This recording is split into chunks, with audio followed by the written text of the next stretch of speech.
I'm just kidding. He is going to talk about the new Beatles album, believe it or not. We'll also talk about why software is getting worse, not better, what's new in Microsoft 365, and are you ready for the Surface Duo Insiders program?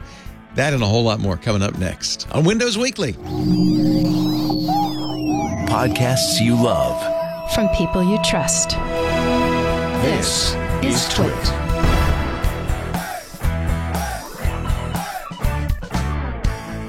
This is Windows Weekly with Paul Thurrott, episode 805, recorded Wednesday, November 30th, 2022.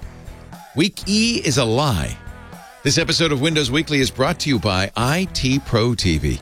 Join a community of IT learners who access 5,800 plus hours of IT skills and training courses and interact with each other and subject matter experts to better themselves, their organizations, and their careers. Get 30% off when you sign up at itpro.tv, and by Mimo monitors and their award-winning small format displays, touchscreens, and tablets. And don't forget to try Unify Meeting for all your video conferencing needs. Visit unifymeeting.com and enter the code WW50 for 50% off a year's subscription. Or use the code WW and get 25% off any of Mimo's displays. Limited time offer. And by NordLayer. NordLayer is a secure network access solution for your business. Join more than 7,000 fully protected organizations by going to nordlayer.com/twit to get your first month free. It's time for Windows Weekly, the show where we cover the latest news from Microsoft with Thurrott from Thurrott.com. Hello, Thurrott. I clicked my volume icon and my entire system paused for a moment. Oh, dear. Never, ever click the volume icon. I know what's going on. What the heck? Are you... See, one of the things you do, Paul, which is, I think, troubling, to be honest. I'm sure. Okay, only one thing? Only one thing. But the one thing is you're always using a different computer for this show. Like, you don't have a dedicated computer because you're always trying out laptops. So every week it's a new thing. What are you using today? Actually, this one I've had for a few weeks now. It's an HP Envy 16. Nice. Yeah, it's got a GPU, lots of RAM. Should be great. Just don't press the volume icon. Listen, we're going to talk about this later today because this goes into my whole 12th gen Intel thing. I've been the lone voice in the wilderness about. But we'll get there. We will get there. Yep. First of all, I want to welcome you into the Tutorverse. Mm-hmm. You have finally, yeah, I know, signed up, and I forgot what. I missed a step like 2 weeks ago, and then I had to redo it. And then you wrote because what we're doing now with Twit.social, our Mastodon instance, is saying you have to be a Twit listener to do it. Of course, I recognized your name, so that wasn't a problem. But I think you wrote something that would normally have completely gotten you booted off. Oh, what did I write? I can't remember. I wrote something. I'll have to do or something like that. You son of a bitch! No, I can't remember. No. I can find out. I have the power to see what people wrote.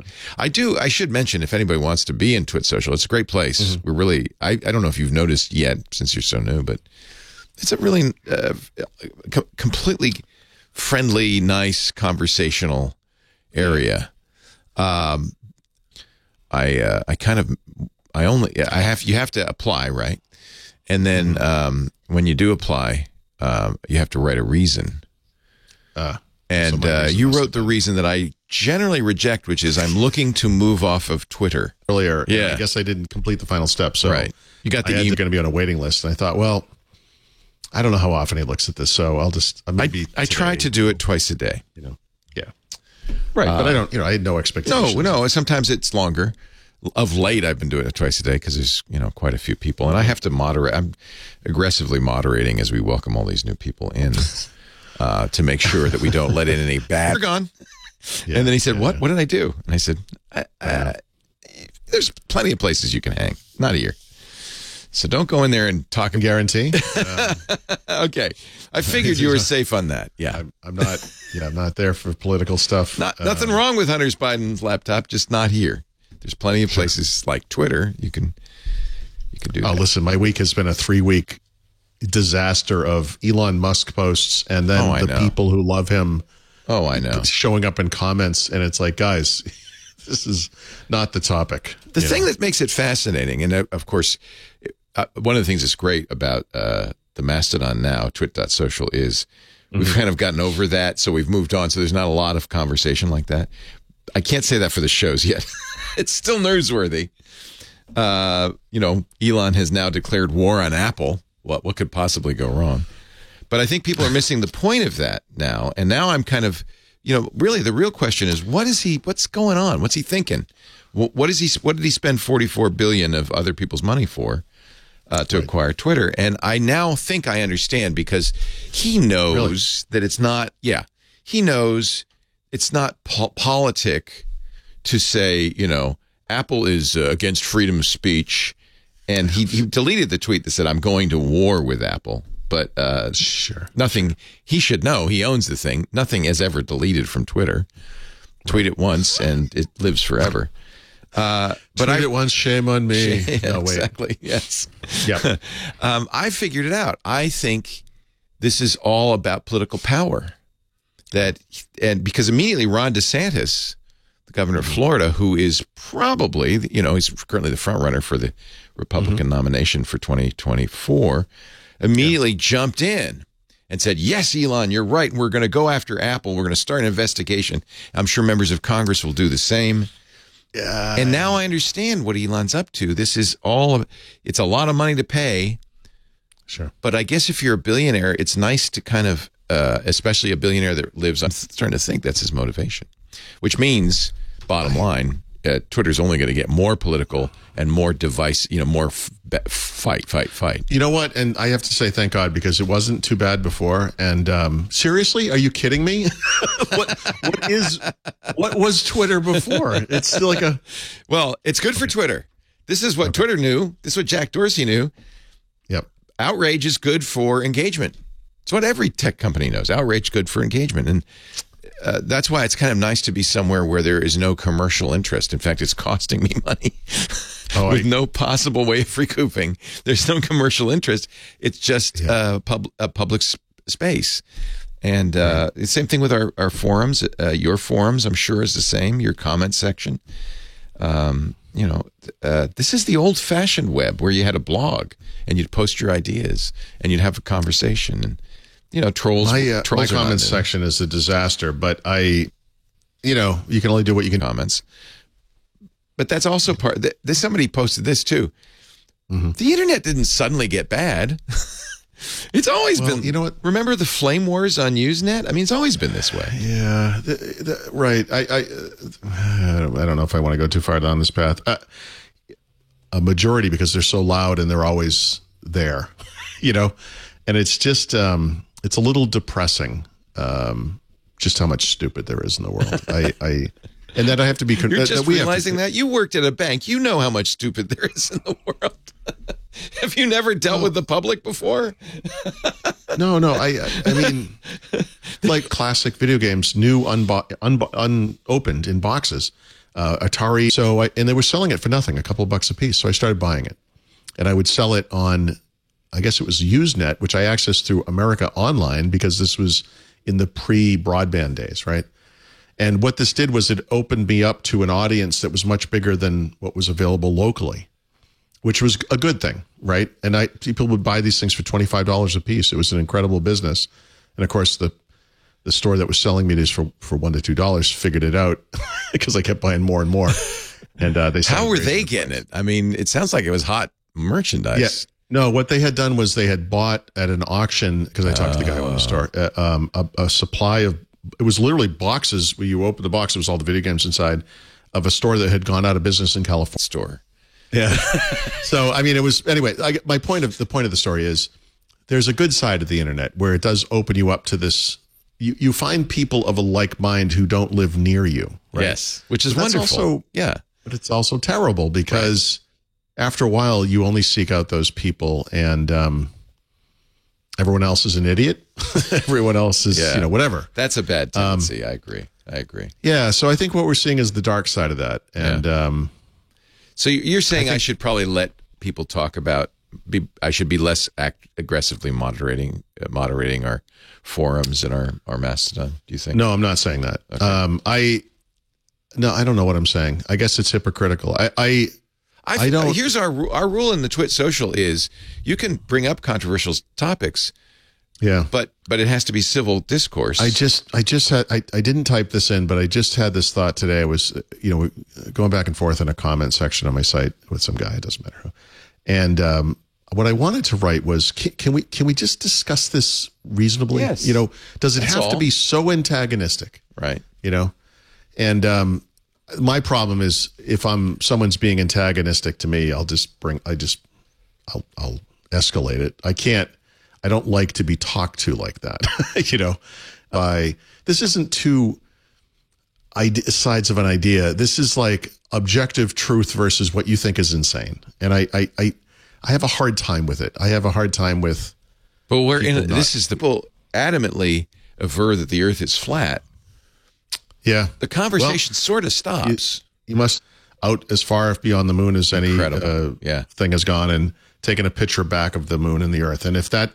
It's just the applied version of all the science. Without science, technology is witchcraft. So right, which actually we'll talk about later in our troubleshooting section. But yes, it is. There is some voodoo involved in troubleshooting. I do agree. Well, we're going to talk about that because I have.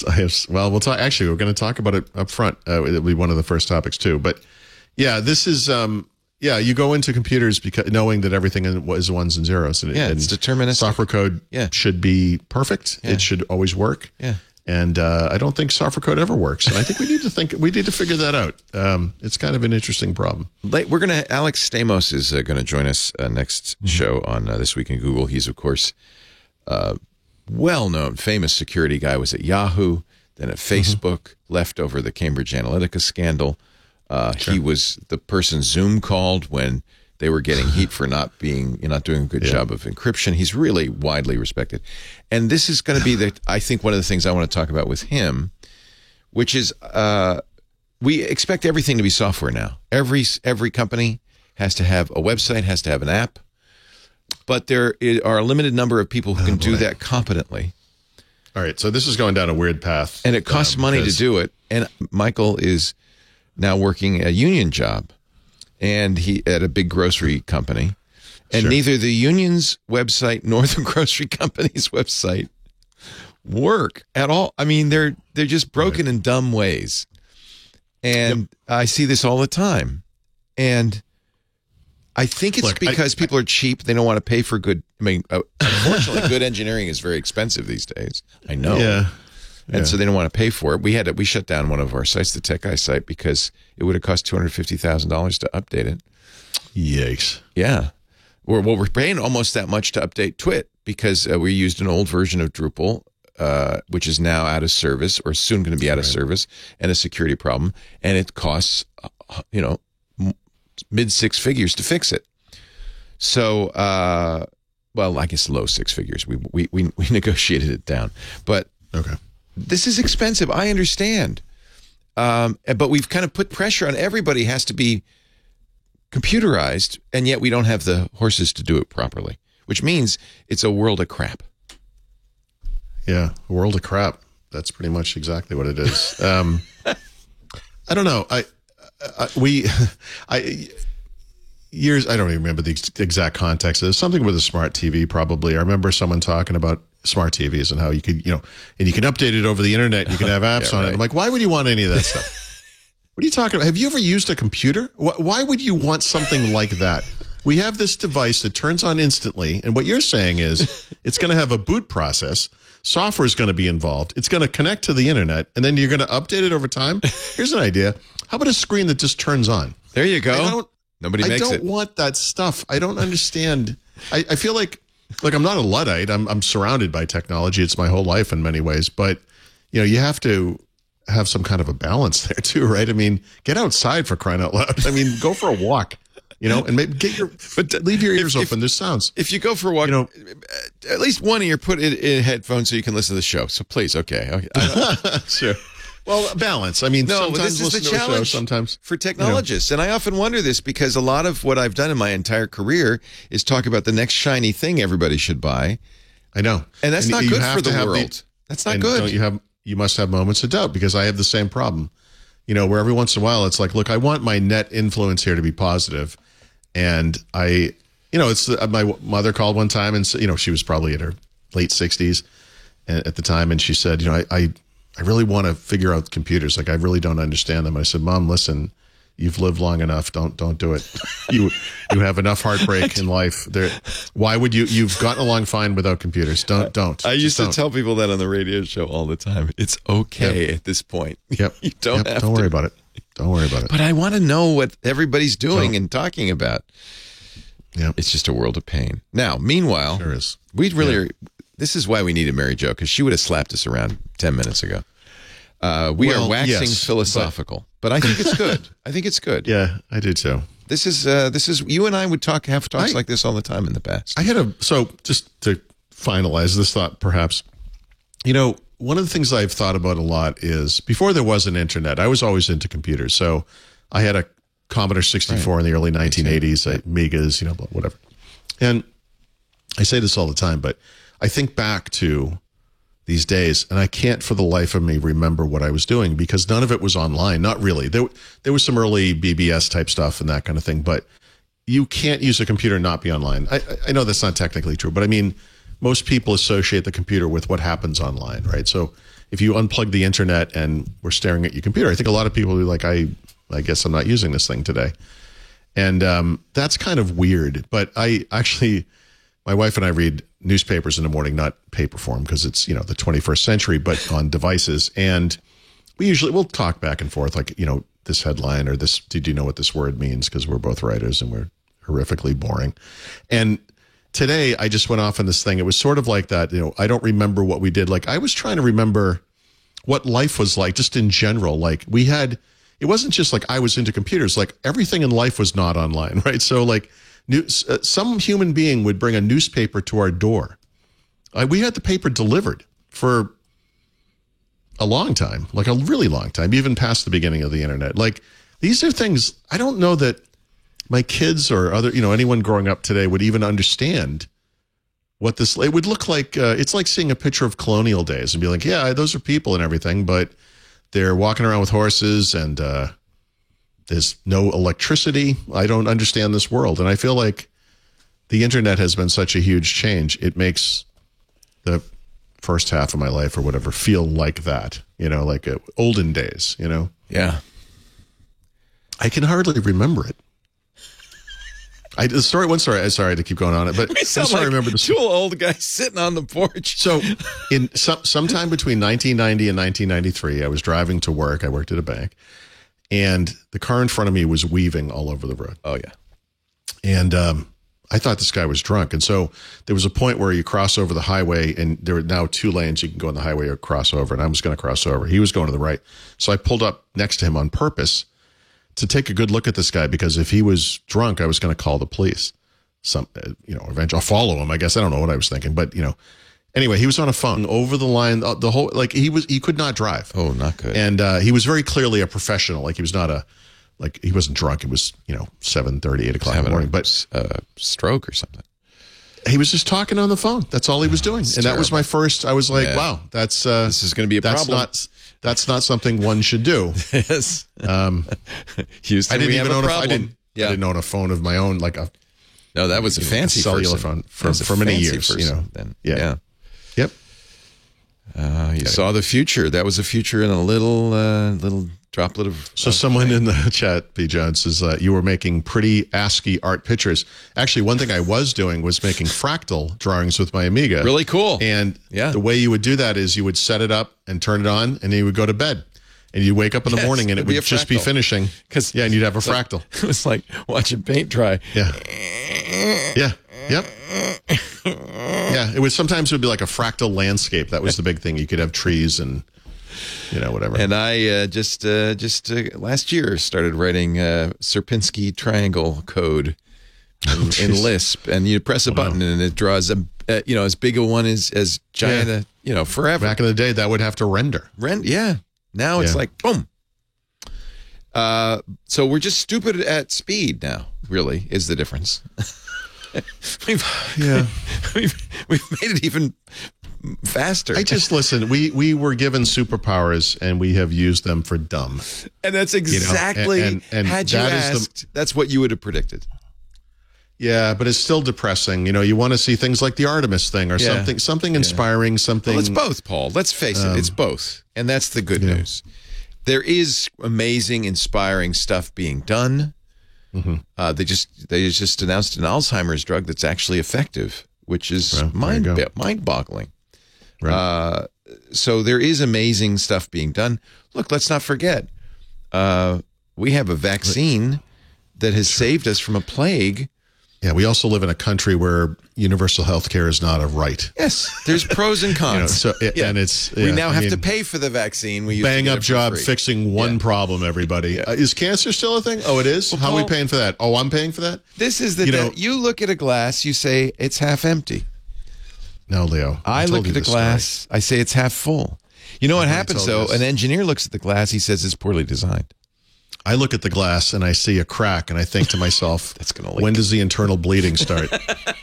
It's way worse than half. It's way worse than half. Yeah, there's a chip in the glass and I know it's inside me somewhere. And let's talk about Windows 11. Yes. On that note, what's the latest, Mr. Thurrott? Well, before getting to the actual news, of which there is little, I wanted to. That's, by the way, just for people a little inside baseball. That's why I'm stalling. Yeah. We're filling the podcast. Yes. And you know what? Sure. We just did 24 minutes. Sure. Beautiful. Solid content. Solid. We should charge for this. We should charge for this. We should. service. We really should. So listen to my insane rantings about nothing. So I think it's worth kind of taking a step back and thinking about how Microsoft has presented the way they're going to update Windows going forward and maybe assess the reality of that situation, right? When Windows 10 first came out, all those years ago, was it 7.5 years ago? So they would have announced it about a little over 8 years ago. They introduced this concept of Windows as a service. And this was a way to get Windows on the train that was the rest of Microsoft, right? We know that this thing is a legacy software product, but let's see if we can't update it like an online service and keep it fresh. And there are so many things that have to happen for that to work. We want every person, or as many people as possible, to be on the same version of Windows, which was a dream that was never realized, and we now know will never be realized, because that will make it easier to deploy software patches, right? Rather than having to do them across, just update the updating stack, right? Make it more modern, and that means lots of different things. We see this on mobile as well. You have apps that are updated through the store. You have this kind of monolithic thing that is the operating system that's updated through Windows Update, and those feature updates, at the time were twice a year, kind of a big process. It's a version upgrade. But then in the interim, they've developed these other ways of updating the operating system and doing pieces of it at a time and doing it in non-dangerous ways, allegedly or hopefully, where they can update more and more of the system as if it were an online service, that kind of thing. So that was largely unsuccessful, I'd say, for most of Windows 10's active lifetime. But actually today, I think they've done a pretty good job with it. In fact, the way you can tell they've done a pretty good job with it is they've moved Windows to a once a year feature update cycle, which is okay, good. And they've said, well, we're not going to interrupt you so much, which sounds great. But actually what they're going to do is deliver all these tiny updates, things that would have waited for the next feature update, like all the time, And so when pressed on this, Microsoft has said, well, we're not going to do it that much. We don't know what the exact schedule is, but there'll be like maybe 2 times a year, maybe 3, whatever. Windows 11 22H2 debuted in the beginning of October. And we have already seen 2, and technically the beginning of, well, actually by the end of the year, I can say 3 of these updates. So just in the not quite 2 months, right, there will be 3 things that would qualify as what Microsoft calls internally a moment update, right? Little updates to Windows that just add kind of little improvements, right? The big one was the October/November update that added the missing features from 22H2.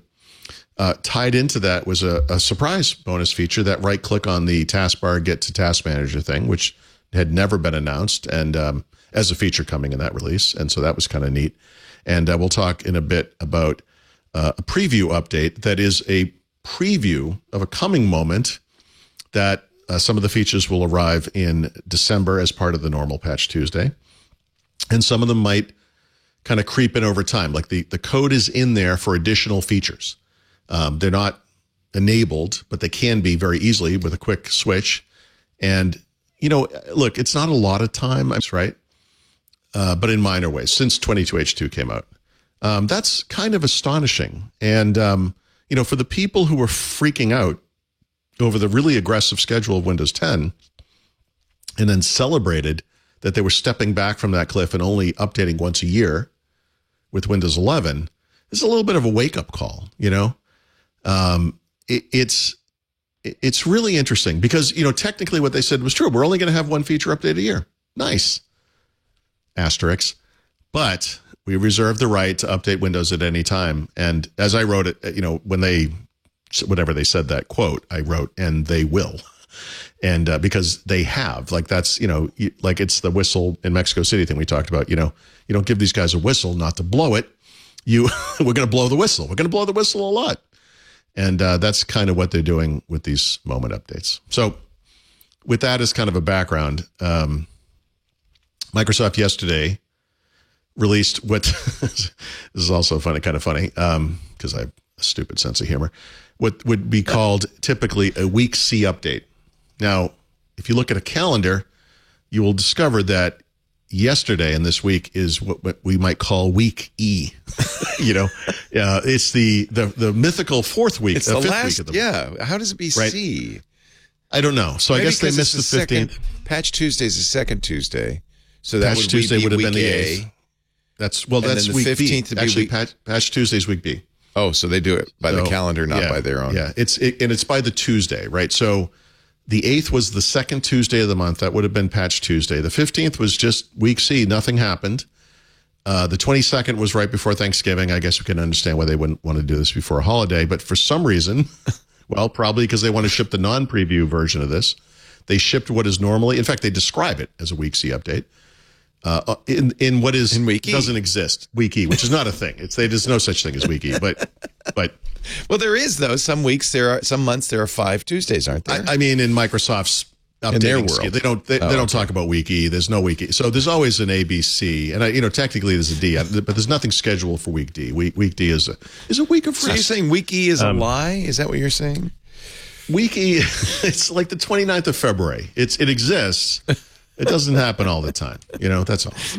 So this happened this happened late in the day yesterday. And I looked at, am I side-eye watching the Mexico versus Saudi Arabia game? No, I cannot stand soccer. I'm side-eyeing Discord. So, which is probably joking about Windows Wiki. Wiki, yeah. So anyway. Actually, you side-eyed the Discord asking you if you side-eye the game. Yes, that's crazy. Oh, I couldn't. You'd have to be. Yeah, let's not even start. Let's not even go to the disgrace that is FIFA.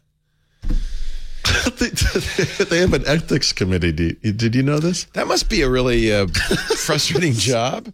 That's so good. No, you can't take that bribe. I'm going to take that bribe. Best. But you can't. Here, have some of this bribe. Okay. The FIFA Ethics Committee. It's like define oxymoron. Yeah. FIFA Ethics Committee. Right it's beautiful. Anyway, sorry. So anyway, yesterday, Microsoft released, this is how the official name is the November 2022 non-security preview release, right? So it's a preview release. It appears in Windows Update. You have to go to Windows Update. You have to click it to get it.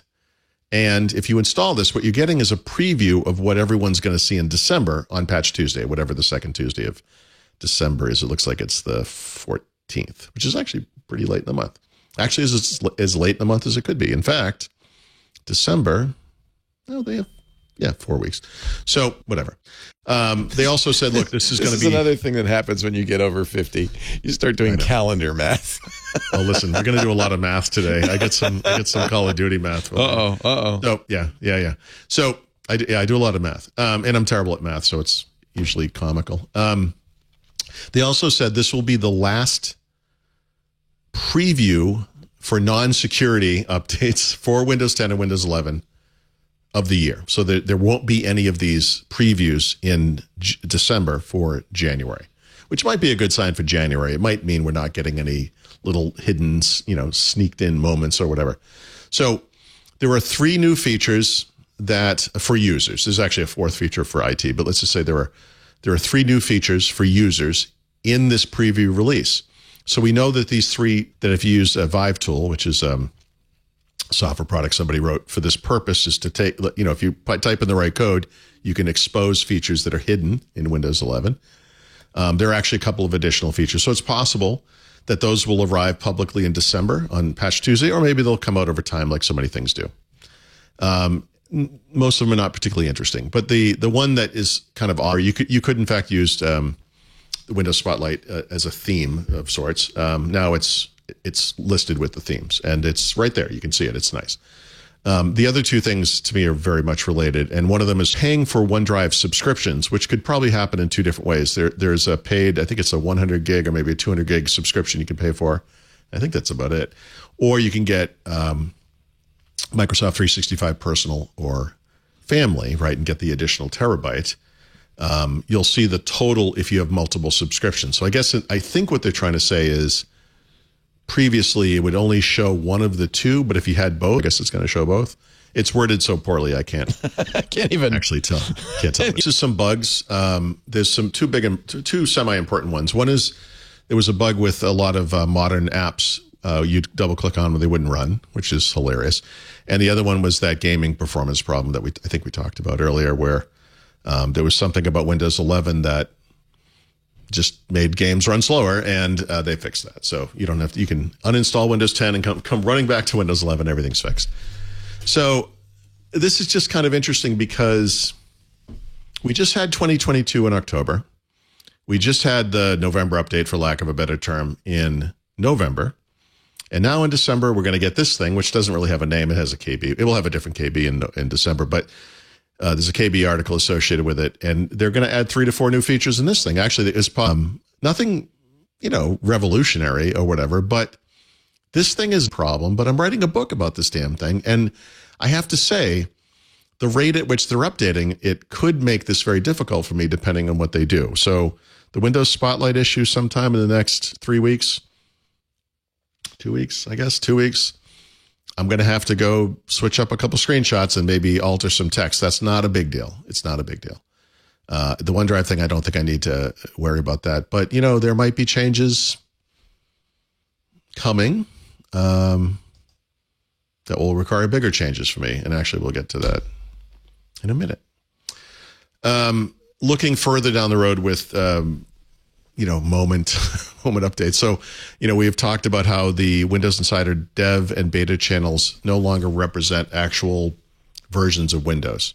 And I think this moment thing kind of helps explain Wait a minute. It. Doesn't make it. What?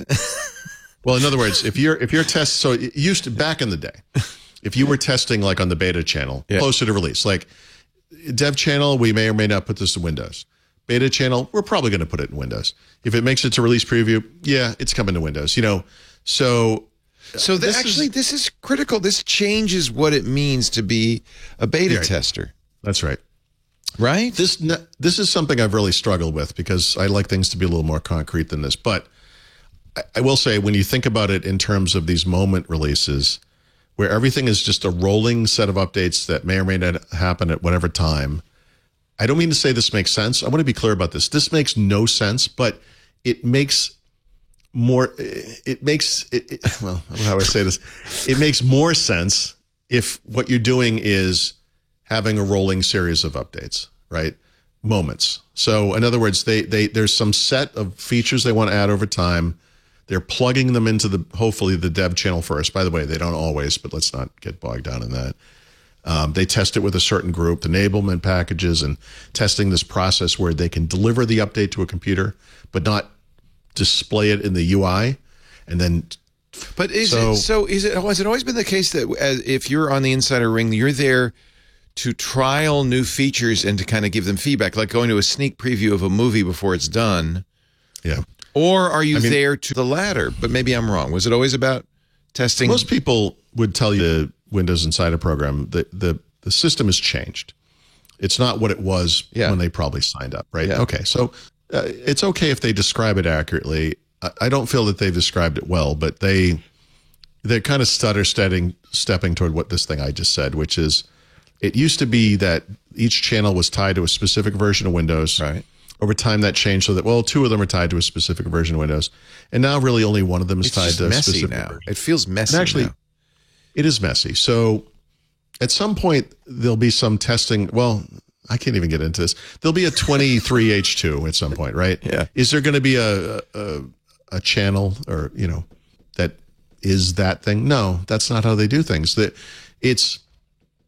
have these 3 channels. They're in different phases with regards to some new features.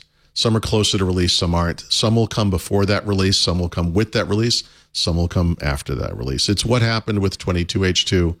I'm sure it's going to happen with 23H2, but I think the big difference between this year and last year is that last year we only had 1 or 2 minor kind of moment type updates. There was the one they really promoted, but I think it was back in February, which actually wasn't that big of a deal, but whatever. I think this year, just based on the past 2 months and what's coming in December, I think we're going to see more of it. I think there's going to be a lot more of it. So it might help to make the Windows Insider program make sense, I guess. It doesn't. I understand why there are people at Microsoft who say, well, we're thinking about this feature. Instead of having a focus group, let's just throw it out to the insiders and see how they use it, because they get telemetry, right, about what you click on, how you use it. I understand why they'd want that data. But I would argue that the most important role of the Insider program is beta testing features that are going to come out to make sure they're rock solid before they come out. And I do feel like of late, Microsoft hasn't done a great job in that regard. So maybe that's a mistake I agree. to do the feature testing. Maybe somebody actually knows this, right? There should be a list somewhere based through the feedback hub of what are the most upvoted, feature requests kind of thing. You can make a list. Here are the top 10 feature requests for Windows 10, 11. Does that in any way map to the changes they're making in the actual product, right? No, it doesn't. So, but someone could check on that. My assertion is that it doesn't, but whatever. I don't really think, and this is the problem. I think people who go into the Insider program do so with the intention of helping to make the product better and having some influence over that, whatever that might be, and being part of this thing where I'm testing a pre-release version of Windows, and I like doing that. Then that's fine. And I unfortunately, I feel like the program has changed so much that there are people who latched onto the beta channel because that's what they wanted, the next version of Windows, and now there's some percentage of them that aren't even getting the new features. And it's like, that's why I'm here. And it's like, well, we need you to test this other thing. It's like, that's fine. But that's not what I agreed to test. You told me I was going to do this thing, but now I'm doing this other thing. So over time, this will probably become less problematic because time will go by and people will just kind of understand what's happening. And but there are people like you, like we keep talking about this, you're kind of stuck in the beta channel and you've checked the box. I want to disenroll this thing whenever this first that, and they're silent on this issue, right? There are probably ways to get out of this thing without destroying everything on the computer or whatever, but this is something I feel like is their responsibility, Microsoft's or the Insider programs, to explain what's happening and say, look, we know some of you are here for 2 weeks or something. We're going to give you a way out or something. I'm surprised this has never happened. So that's a troubling aspect of it. But okay, move past that. Whatever. We not every week, but almost every week we get new builds in dev and beta. There are often new features. We just got one this week. Well, it was probably last week actually. Testing all kinds of, they're testing all kinds of things. And so these are features that may appear in a future moment. I think as these features move into the beta channel and then release preview, they become more certain. I can tell you that, one of them is pretty innocuous. It's a little VPN overlay on the network icon in the system tray to indicate when you are protected by a VPN, right? No big deal. This is a common sense addition. This is probably something that existed in previous versions of Windows. If so, it's missing because this is a new tab. Okay, that's fine. But the thing is, they're also testing different designs for the search box in the taskbar. And this is where I feel like we're losing the script a little bit here because there's already several ways to access search in Windows. I don't feel that it's a hidden feature that people can't find. There's a magnifying glass right in the taskbar. Some people are now seeing a search pill thing we talked about, and we're actually going to talk about again. They're talking about bringing a search box back, like in Windows 10. That search box would have that search highlights little graphic, which is whatever. I don't need that, but I don't know. It's access this thing, right? The keyboard shortcuts, the link in the start menu, etc. So this is the disconnect. This is not, to me, is not what anyone should be working on, right? And I don't mean to fall into a trap like the guys working on search could be fixing this other thing that I think is important. I realize not everyone works on the same team and has the same expertise or whatever, but putting effort into this part of Windows 11 shows a huge disconnect between what people are really doing and what a real need is and what they're doing. And I just don't understand why they would waste time on that, but they are. So there you go. There you have it. But here's the thing. Not done. Because that reminds me of what's happening out in Stable. So we have this Windows Insider program, which we can agree or disagree on how it's done. And some people may like it, I guess. I don't know. Whatever. And obviously, they get to do what they want, right? Yep. And I'll make the case, given that I don't like it, but given that we're going to have these moment updates, which might be every month, every quarter, whatever it is. Yeah, okay, this system makes a little bit of sense. The features will pass through each of the 3 channels like a piece of meat going through your colon or whatever. And fine. And then maybe it appears in Stable. But the thing is, there are huge inconsistencies in Stable, which I'm using this name. That's not what anyone calls it. But the version of Windows 11 that's out in the world, right? So when my wife is using her computer, my daughter, my brother, whatever, they're using Windows 11, right? I think they're all on 22H2, but we could all be on the same build number, literally. Like, in fact, it's 22621. Oh, it's 900 now. Well, it's 900 because I updated with the preview update. So most people, I think, are on like 891, 892, something like that. When you're on this build today, here at the very end of November, you should have all of the features that are in 22H2, right? Including those November update features, right? So when you right-click on the taskbar, you should see Task Manager as an option. Across my PCs, I would say most have that Task Manager, but some do not. This PC did not until I installed that preview update I've been talking about. Weird. Now, when I right-click it, Task Manager is there. This has not been there before. So this only happened because I installed it. Something. It's like it shook something loose in there. I don't know. But the more troubling one to me is this search box thing, right? We talked about this. Yes. Most of my computers have that icon. That's it. Just the magnifying glass and the mouse over capability. Actually, I should check it here because that changed. Let's see if this changed. When you mouse over the icon, if you have the original icon, right? You get something very useful. Yeah, you get a little flyout or whatever you want to call it. And I'm sorry. With your search history. No, I got the pill here. So you got the pill. To date, I would say if of any given 10 computers I might use, 7 of them had have the little icon, and 3 of them had this, what I'm going to call the search pill, which, by the way, according to this post from yesterday, they're still testing in the dev channel, but it's out in the world. They never said it was coming. They never announced it. They never said we're shipping this. It doesn't work. It doesn't have the flyout. Yeah. So, you click on it and search comes up, and that's fine. Yeah, but I love the flyout because it's recent searches and it makes it of course to go where I want to go. Right. Now, look, if we're going to do this, if we're going to play this game with search, right, which I think is a waste of resources and time, but whatever. If we are going to do this, here's the thing. Have a control in settings that says you can have an icon. Right. You can have the pill thing. You can have a search box. Make it your their choice. You could have, if you have the search box, you can have search highlights or not, the little graphic that appears in it, right? Just give it all the options. I don't care. Just do that. But it is very strange to me that I see inconsistent results on stable versions of Windows 11. These are on PCs that have never been anywhere near the Insider program. This is troubling. And actually, I will say, just for the purposes of me writing a book, the fact that they're still working on this, right? They're not sure where they want to go with this. Means, Imagine they did the search pill thing. I'm like, oh, I guess I'm going to have to change all the screenshots in the book that have a picture of the taskbar. See, that's why I really... I talked in the past about how there have been 3 designs, visual designs, layouts of the File Explorer application in Windows 11 since it first came out.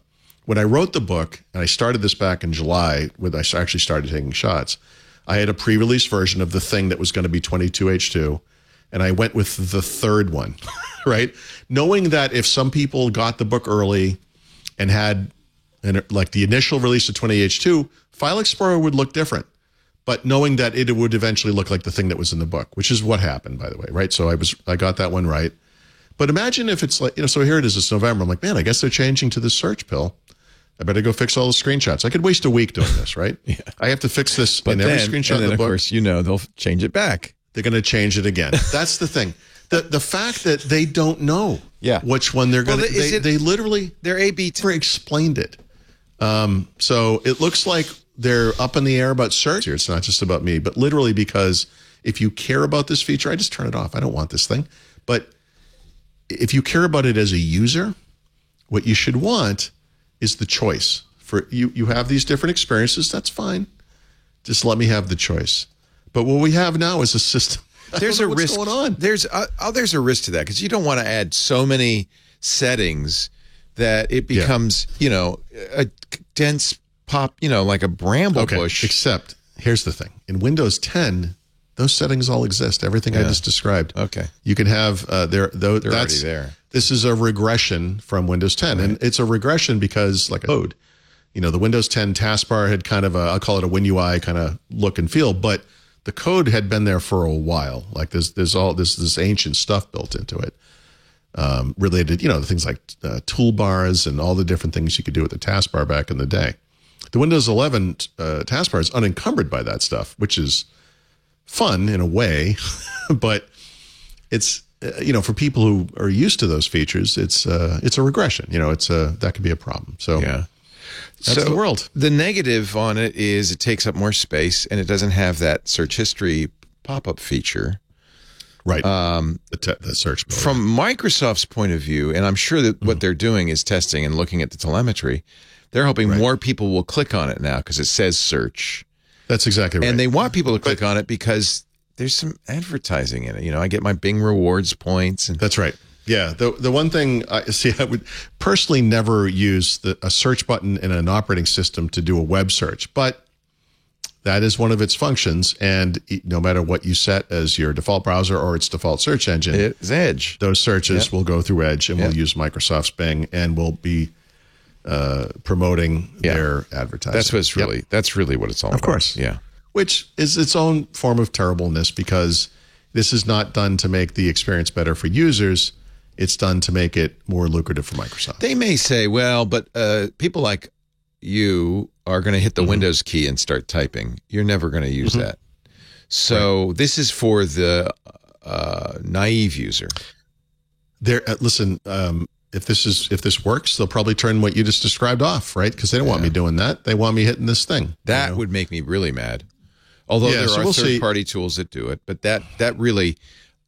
power users live on that feature, right? I made that up, right? So I'm not saying that's happening. I hope. Well, but you could picture them. Well, we'll disable it by default, and then you have to turn it on, right? And it's not one of those settings that confuses honestly, people. People accidentally hit it, and things pop up, and they don't know what to do. So we're just going to put a nice pill on the taskbar that everybody knows what it does.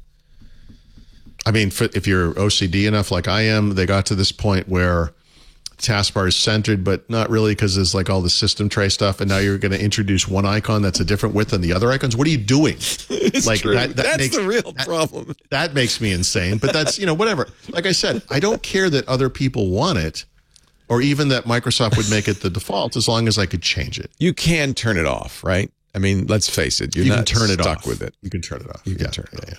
So I don't have a. Well, no, that's not true. I haven't updated my one for whatever. Well, you can turn. I'm looking at personalization in the taskbar. You can turn it off along with task view widgets. You can turn it off, chat. right? But if you had Windows 10, what you would see is that you could also decide what it looks like. Yeah, I don't. Right. I don't see that. No, there's nothing because this is brand new. There's nothing like that. Right. Nothing. Maybe someday that'll be there. On or off. That's what you get. It's simple. Taskbar Which, by the alignment. way, a part of me appreciates. I like the simplicity thing. Minimalism, whatever. Yeah. But did you use the hover over the search thing ever? I mean, is that something you're legitimately missing? No, because I turned it off. It off. Right. Yeah, I just turned it off. No, too, but by the way. this is not for me. I don't just think about me. I mean, No. I'm I'm supporting people who read what I write. But and stuff, ultimately, and we have to look at our behavior as to understand how people use it. It's hard to see into the souls of other people. Well, what I try to tell people is like, look, if you're not going to use this stuff, turn it off. Turn it off. If you are going to use it, depending on what it is, still turn it off because you can save space on the taskbar for application icons, and you can still get to this stuff with a keyboard shortcut, right? We talked about the example of, actually, this one's a good example too. So with the search box, search pill, whatever it is, or search button, that little flyout is kind of nice, I guess, because you could mouse over it, select the thing, you want to go back to the same search, it's a little quicker, right? That's nice. So if you do that kind of thing a lot, leave it on, Or the big one is the task view button, right? Because if you use the desktops feature, which is virtual desktops, that comes out with a mouse over interface, which is really nice. So even if you don't use task view per se, if you do use desktops, leave the button there because that's a really quick way to access that stuff. Otherwise, you have to click Alt, Windows key plus tab to open that environment. Yeah. It depends. It depends on your needs. So you just want to, problem is the way it is right now. I don't know what you're going to see on your taskbar. It depends. We could be on the same build and you see a start pill and I see an icon. I don't know. I don't know why. Magic. This is the magic thing. This is ones and zeros. Did they release that by mistake? By the way, think of the implications to this.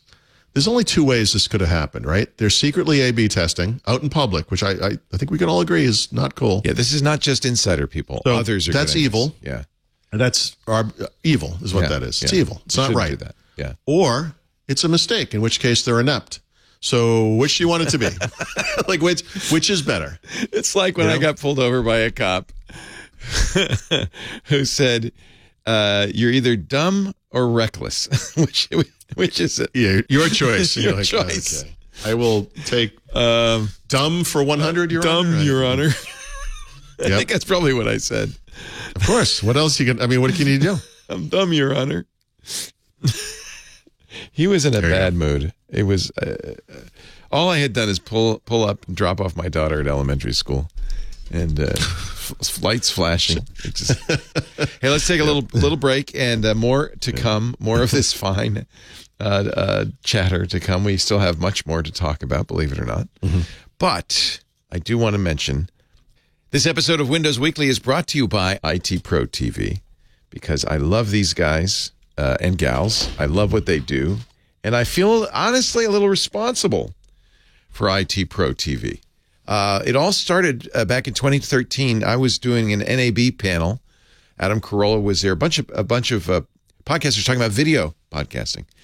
And in the audience, Tim Broom and Don Pizzette, who were at the time IT trainers in a traditional classroom setting. And a light bulb went off, bing, over their head, and IT Pro TV was born. They are taking the best IT trainers in the world and doing the best IT training you can imagine. And if you like a classroom, real-time environment, they do it live, just like we do. There's a chat room, just like we have, so you can interact. But then everything they record is within 24 hours moved to the library. So they always have up-to-date content on every area of IT training. Whether you're new to IT, you want to get that first job, whether you're just an enthusiast who wants to learn this stuff, or you're a professional already in the biz trying to recertify, get new skills, get a better job, IT training at IT Pro TV is the best. It can change your life. They offer virtual learning solutions that work for everyone. The videos cover every vendor, every skill you need to advance your IT career, even if you're just getting started or you're a very advanced professional. Because they're in a talk show format, it's entertaining, it's engaging. But I have to say, I really give them credit for bringing in the best trainers. These are people working professionals. It's not academic, They are in the field doing this stuff every day. So when they teach you, they're communicating real world experience. Even more important, maybe, they have a passion. They love their work. And that passion communicates in two ways. One, it's catching. It's going to rub off on you. But also, because they're passionate and engaging, it's fun to watch. It's engaging content. They have 5,800 hours now of IT training. And it's all, as I said, always current because they're always adding daily. All the courses, they do a really smart thing. They divide the courses into 20 to 30 minute chunks. So it's never too much to absorb. You know, I recently learned that your brain can only absorb 3 new ideas at any given time. So that's why they chunk it up. So you get, okay, absorb it. They have ways that you can further absorb it. They have transcripts of every course. They have practice tests. So if you're going to be taking a certification exam, you can practice it first. Always a good idea. Practice it, see if you're ready for it. And also just get used to the format and all that stuff. They have virtual labs, which are a great way to take what you just learned and put it into practice. I think you put it out through the fingers, right? So that you know it. Those virtual labs are done in any browser. So you don't have to have a Windows machine even. You know, you can do a Windows server setup, configure it, configure your clients, all that stuff. That really is one of the things that sets IT Pro TV apart. It's hands-on learning with their hosted virtual labs. And you get on-demand access to virtual machine environments so you can safely test all the skills you're learning. Again, in the eyes, out the fingers. In that process, you're really learning. I love that. Their online community is another great reason. And a lot of them are people who come from our shows. 220,000 active IT learners. That's a huge number. And when we've gone out there or I've talked to people or we talk to people in our audience, I know a lot of you already IT Pro TV community members. That's great. It's another big part. Peer learning is huge. It's huge. And they've got it. You can learn wherever you want, whenever you want, on your computer, on your tablet, on your Roku, your Apple TV. Look, it'd be silly to pay tens of thousands of dollars for a technical college or university degree if you want to work in IT. Focus on the stuff you need to know that'll make you a better employee with an affordable certification-based training program at IT Pro TV.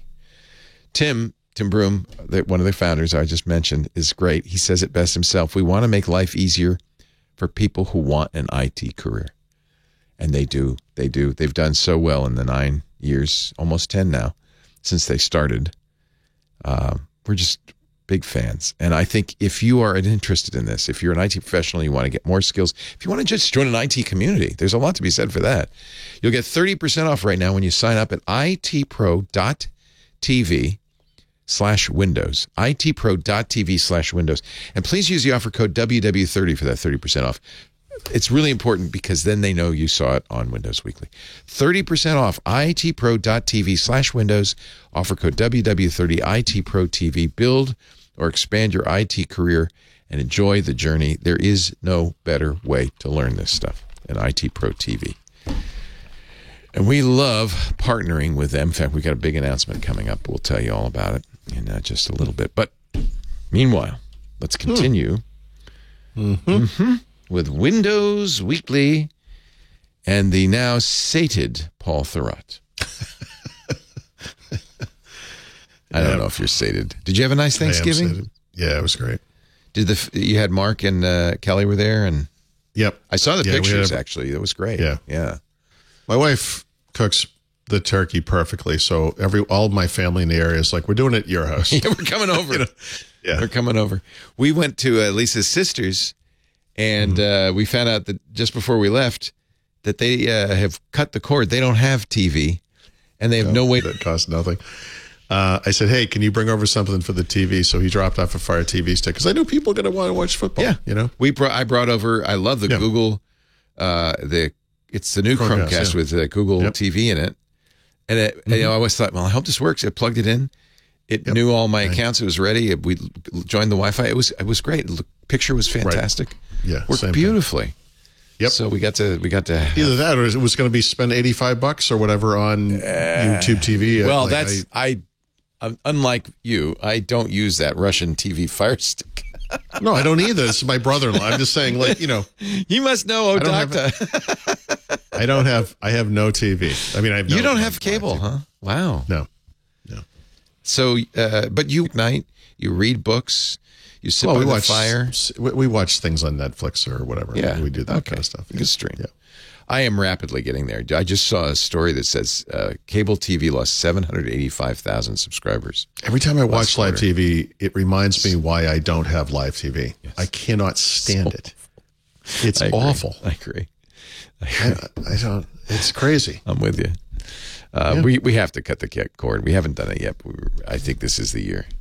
So much noise in life, just cut as much of it out as you can. Yep.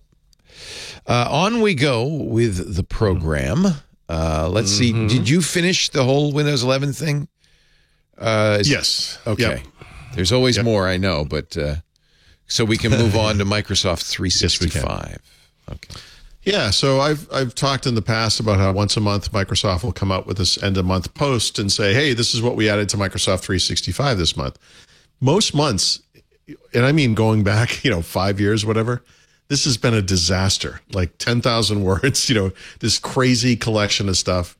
This month, it was actually manageable. And we've talked about most of this. In fact, I bet we talked about all of this at one point or another, but I thought it might be interesting just to kind of recap this because there's some pretty good stuff. So most of it is Teams related, I would say. Actually, I'm not going to cover every single new feature, right? But the things I think that are kind of interesting. So if you're an education or enterprise customer of Teams, you've gotten a pilot version of Games for Work, which is a new Teams app, which is literally what it sounds like.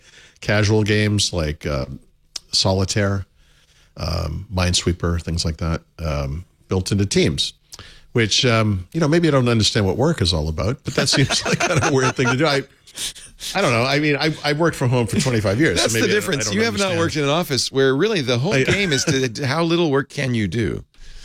What other things can you do while you're there? As you're about to discover, I play a lot of Call of Duty, but I also get a lot of writing done. Yeah. Well, you work for yourself. Solitaire. You don't have a choice, and you have to produce a product. I talked to my son. My son, for about a year, was in our sales department here at Twit. Yeah. And I had dinner with him last week, and he said, mostly it was a question of what to do for that 8 hours. Just sit there bored. Yeah.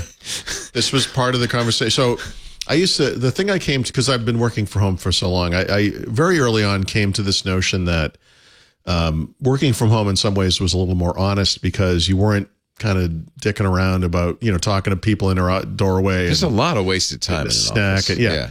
So, but when you work from home, of course, you feel guilty at first, like, well, I'm spending time doing things like the laundry or a little bit of housework or whatever it is. Or I have to go on an errand or something. And but the truth is, I mean, at least for me, I mean, the type of job I have, the type of work I do, I mean, I sit here for hours and hours, and I work 7 days a week. I mean, in some ways, you never stop. Yeah. I mean, is there a quota? Like, do you feel like I have to file 4 stories today or anything like that? Yeah, I guess so. I mean, it's self-imposed, I'm sure. Yep. I feel. Look, I mean, I can't let a day go by and not write something. This past weekend was odd because I didn't actually publish a lot to the site until the weekend was almost over.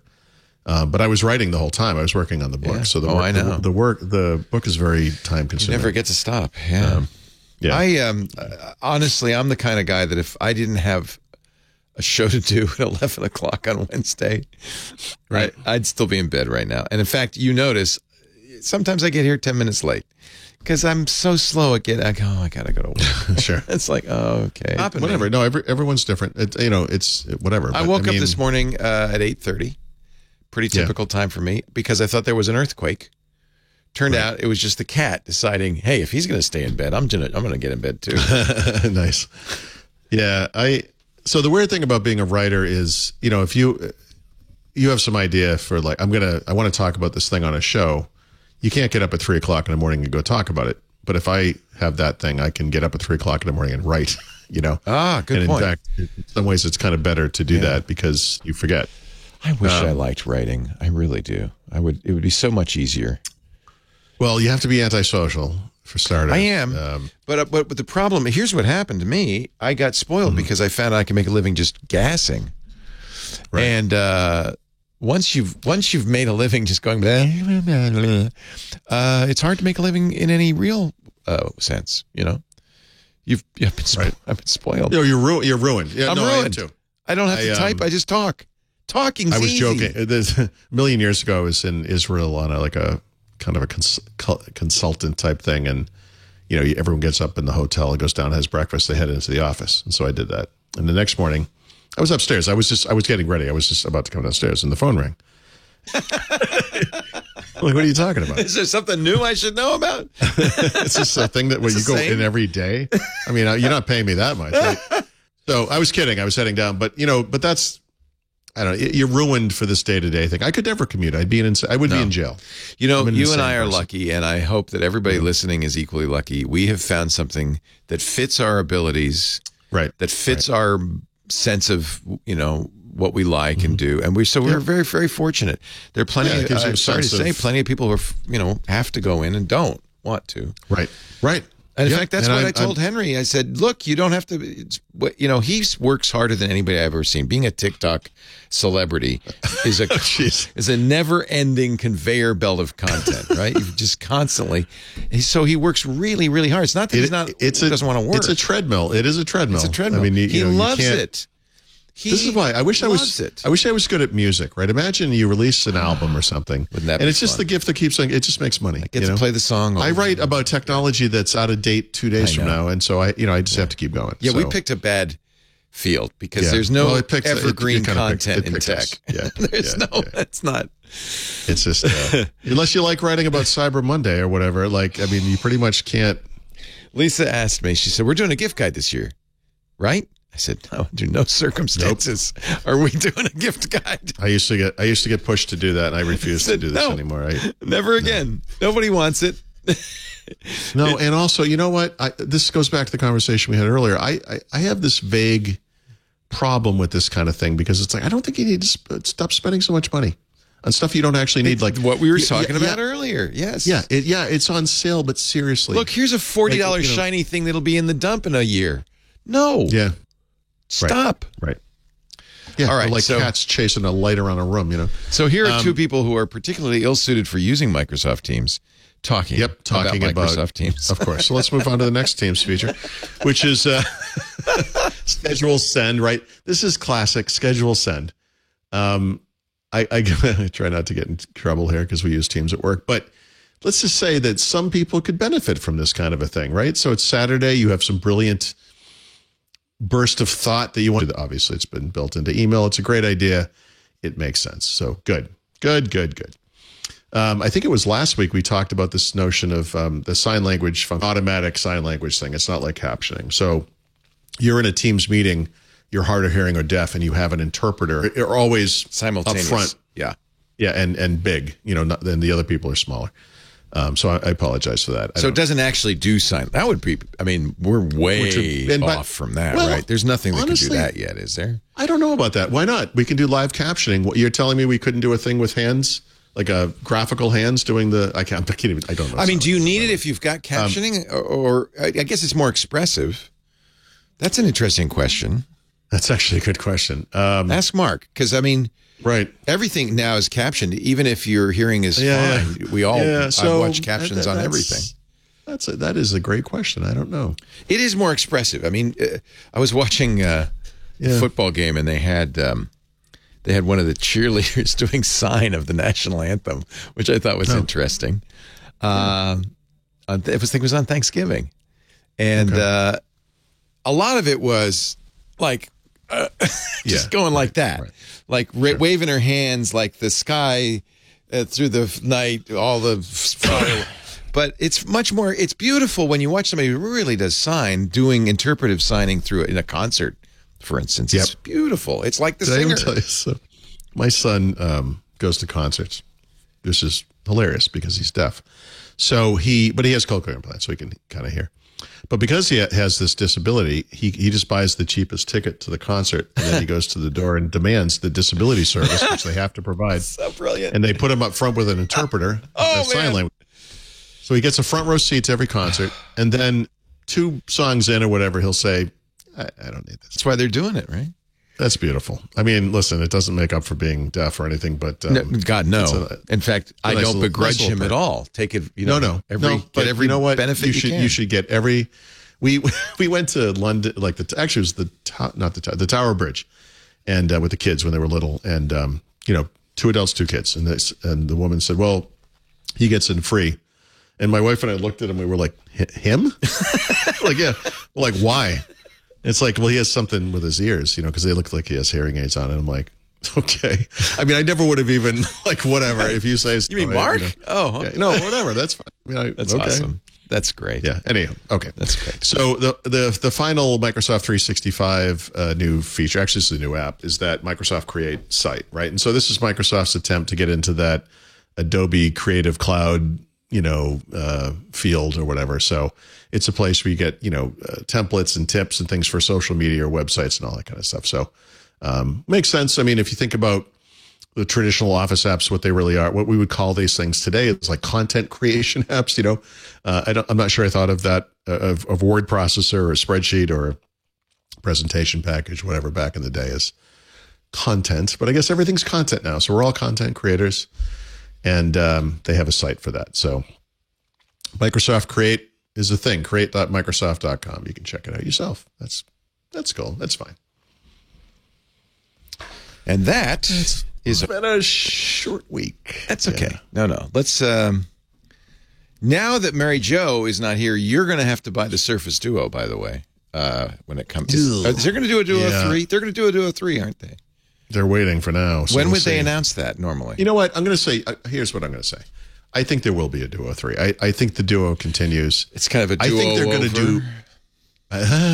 So leave the jokes to the professionals, Laporte. I'm sorry. So no, yeah, that's good. That was good.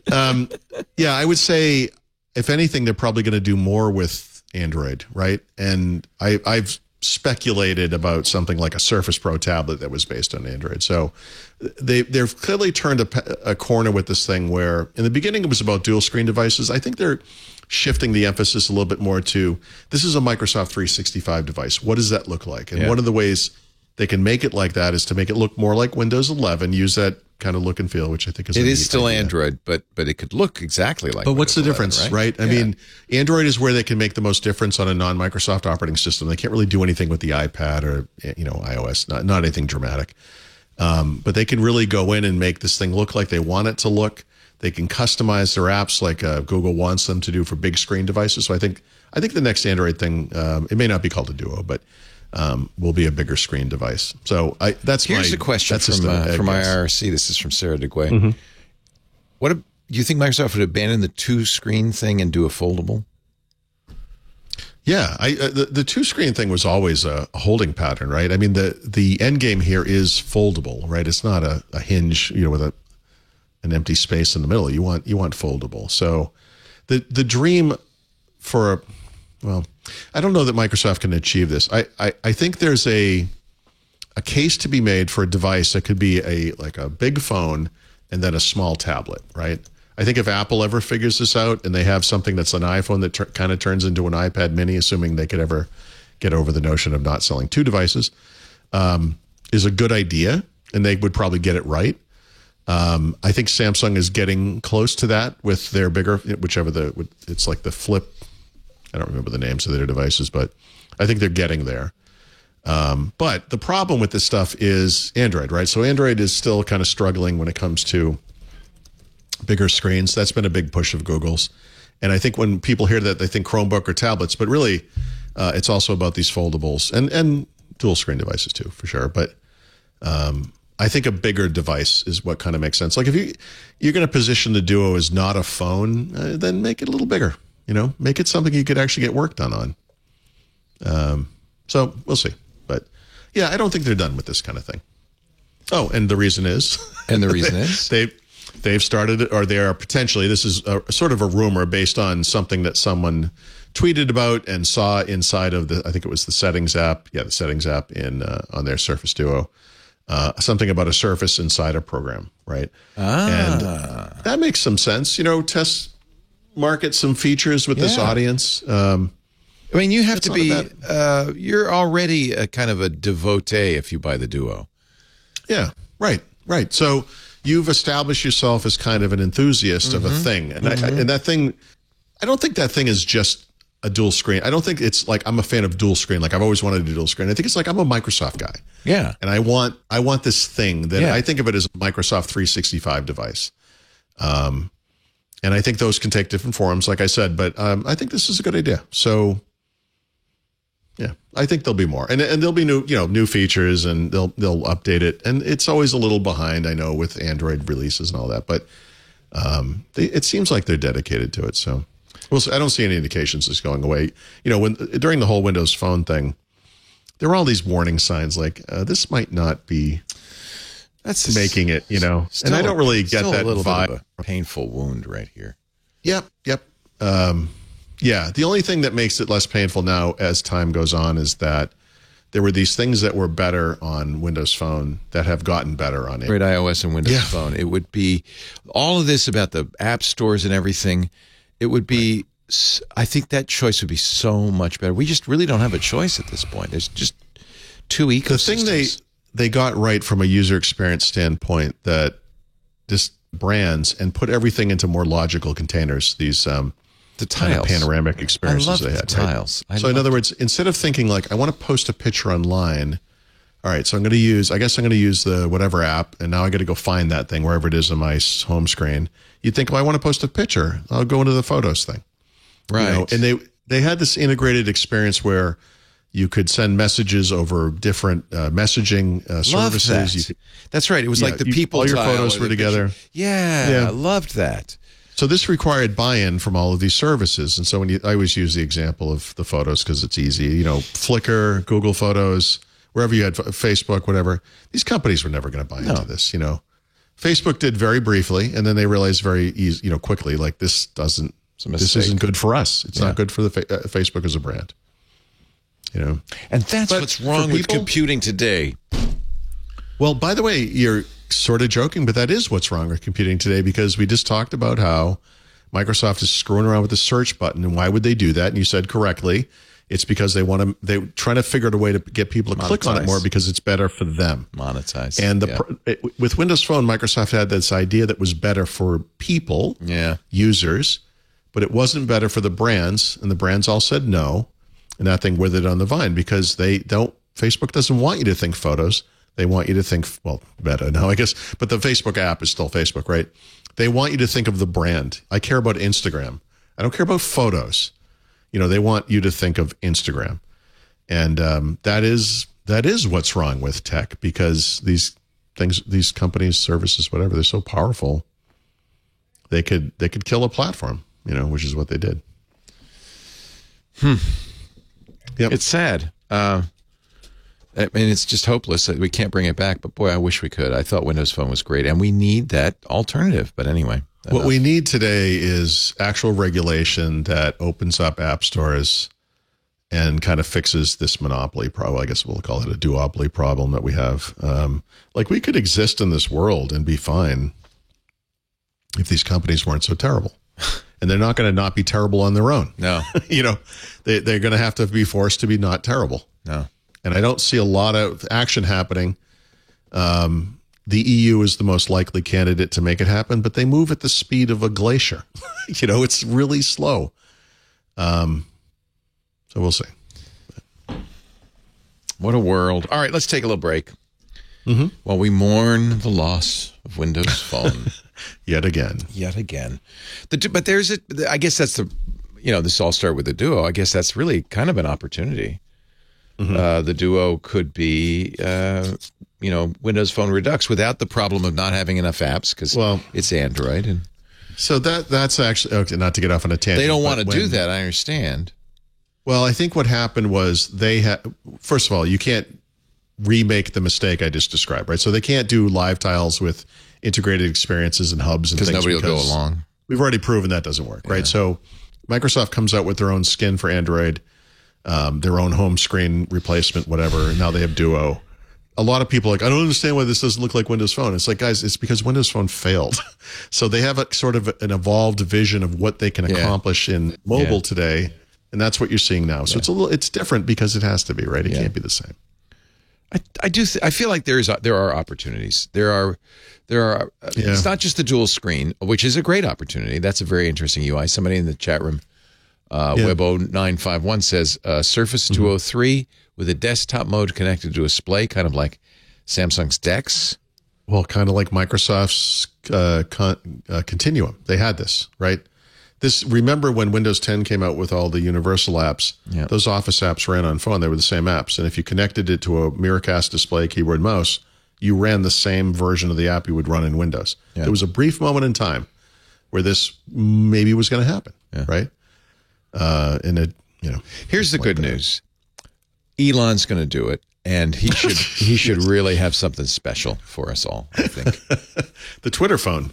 He did say if Apple doesn't cooperate, Amazon did a bang up job with phones. Facebook did. I don't see any reason why he can't. No, do it. I think big opportunity here. And by the way, you'll all get cryptocurrency with your new phone. You get a little Elon token, so that's going to be cool. That's going to be cool. How much is that worth? Elon bit. I guess that changes day to day. Yeah, right. Hey, let me tell you something that is worthwhile. I want to talk about our fine sponsor, Mimo Monitors, and their amazing, wonderful displays, their external displays, and their Unify meeting software. Anybody who's ever had multiple displays will tell you it is a huge productivity boost. Mimo Monitors is the global leader and industry expert in award-winning small format displays. Now, I'm not talking about, and which this is still, you should still do this, dual, 27-inch monitors. That's fine. But Mimo also has 7-inch displays for purpose-built applications. They've got touch screens. They've got tablets that work with your Windows machine. At Mimo, they pride themselves on innovative, high-quality, cutting-edge touch screen technology ranging from 7 to 21 inches, designed to be inherently flexible to suit your needs and bring your vision to life. But they don't stop there. These displays are beautiful. They're sleek. They're premium. They feel good in your hands. I'm starting to sound like Panos Panay. But it's true. They're intuitive to use. They're easy to deploy. They're designed with durability in mind. They're created with maximum reliability to stand the test of time, even when you're using them 24/7. I mean, you'll see these Mimo monitors everywhere. On trade desks with Google. Sonos uses them. Grainger, John Deere, Hertz.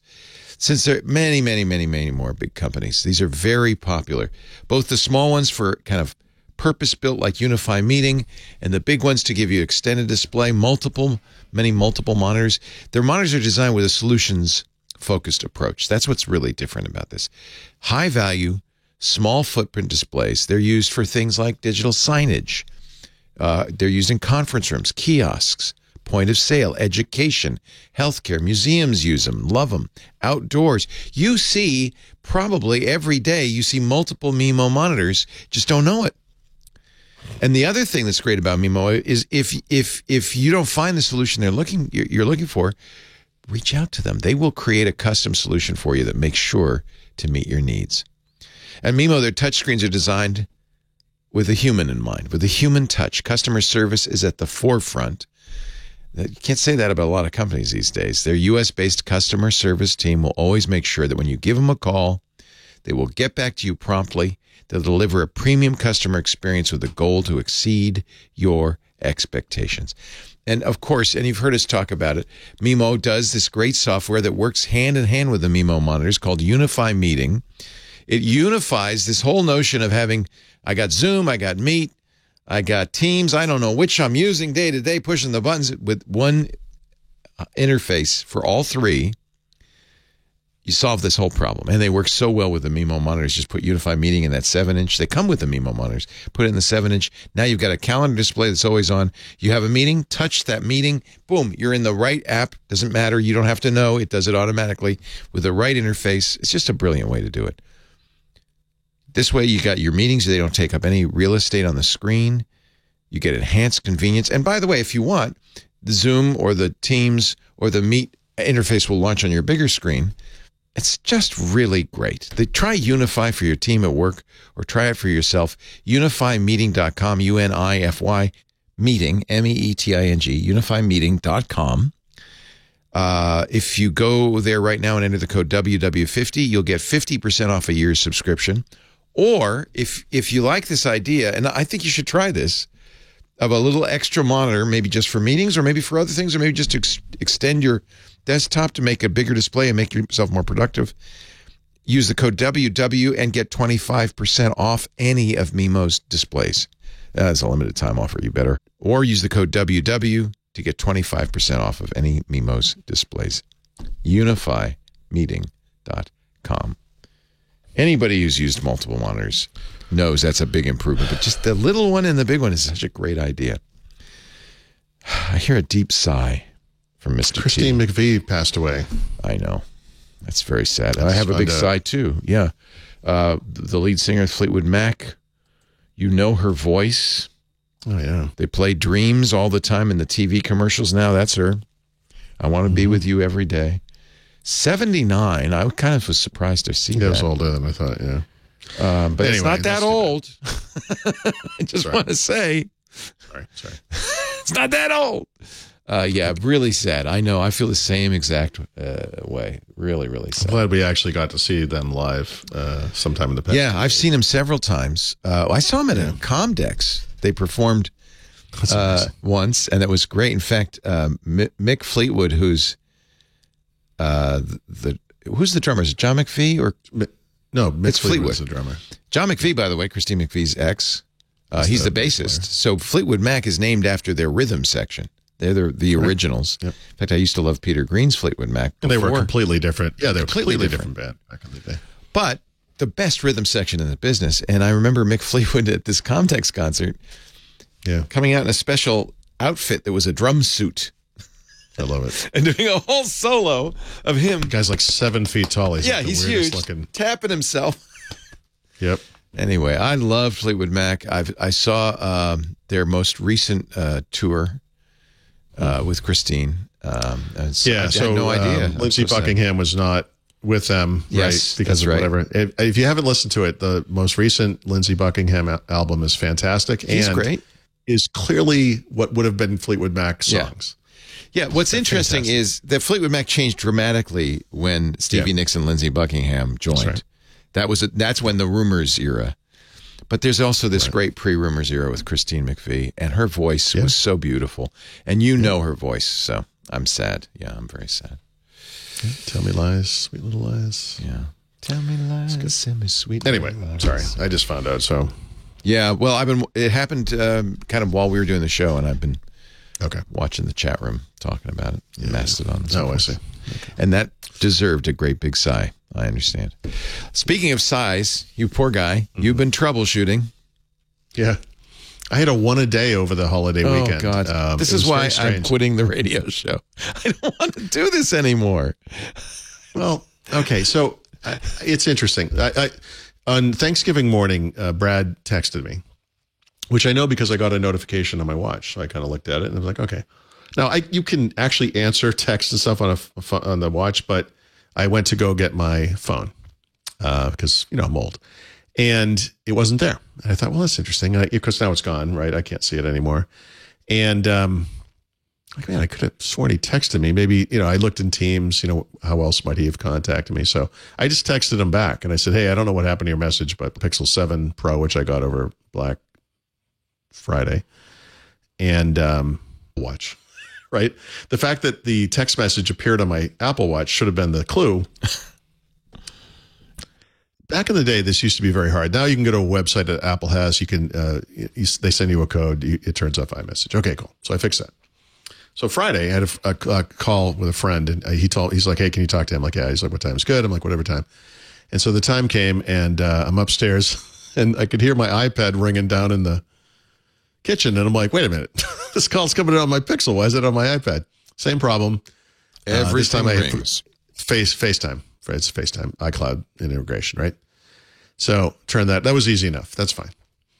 But then on Monday, my daughter flew home Sunday.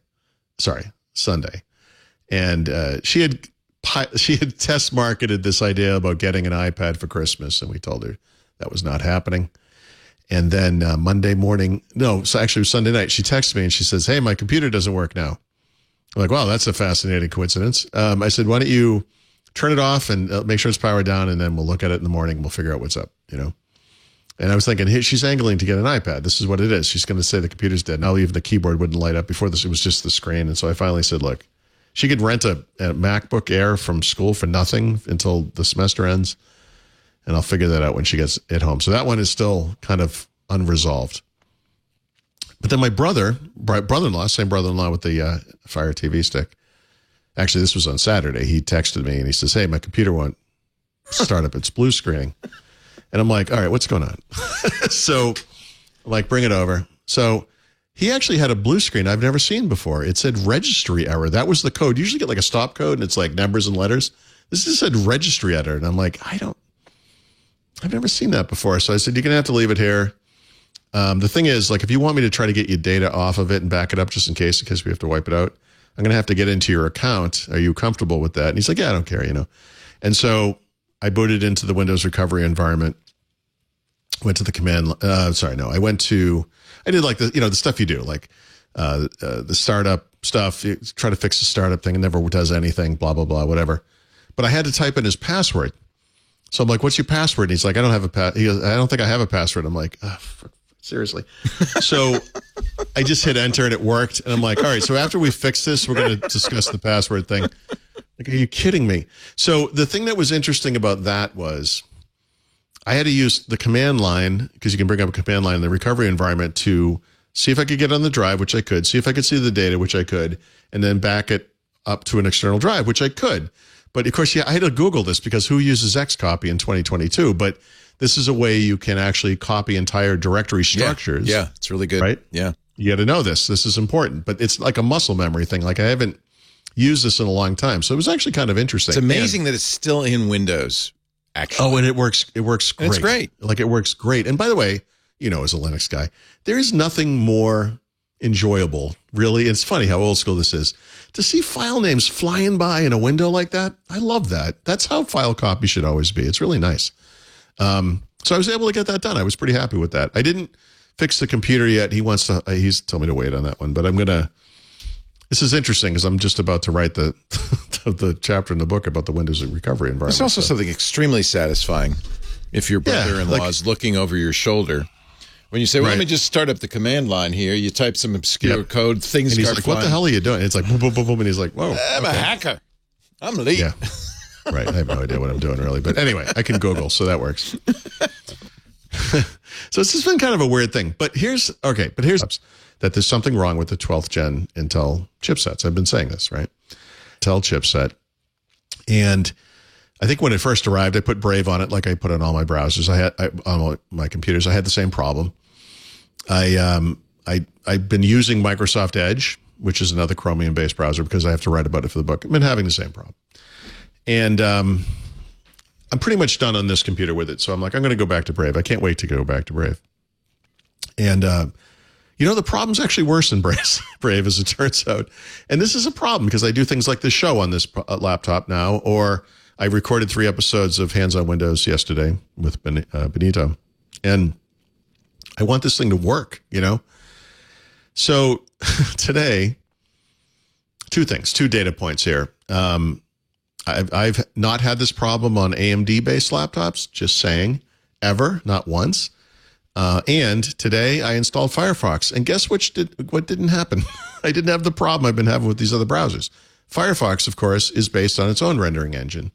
And I'm wondering, I still wonder, I think it has something to do with Windows not being optimized properly for this 12th gen chipset, right? So today, randomly, in Firefox, of course, because I'm using it now temporarily, I see a story on Neowin that says Linux gets more Intel hybrid optimizations as Microsoft struggles with Windows 11 22H2. I'm like, what?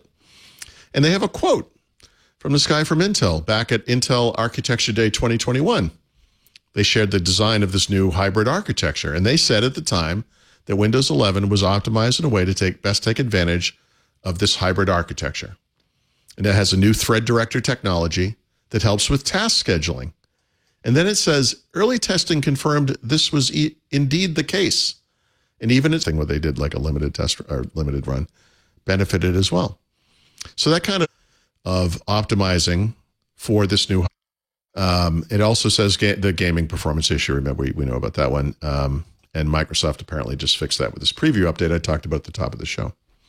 So this is the first thing I've ever seen that hints at this thing I've been talking about, where I've been really surprised that no reviewers have had this problem.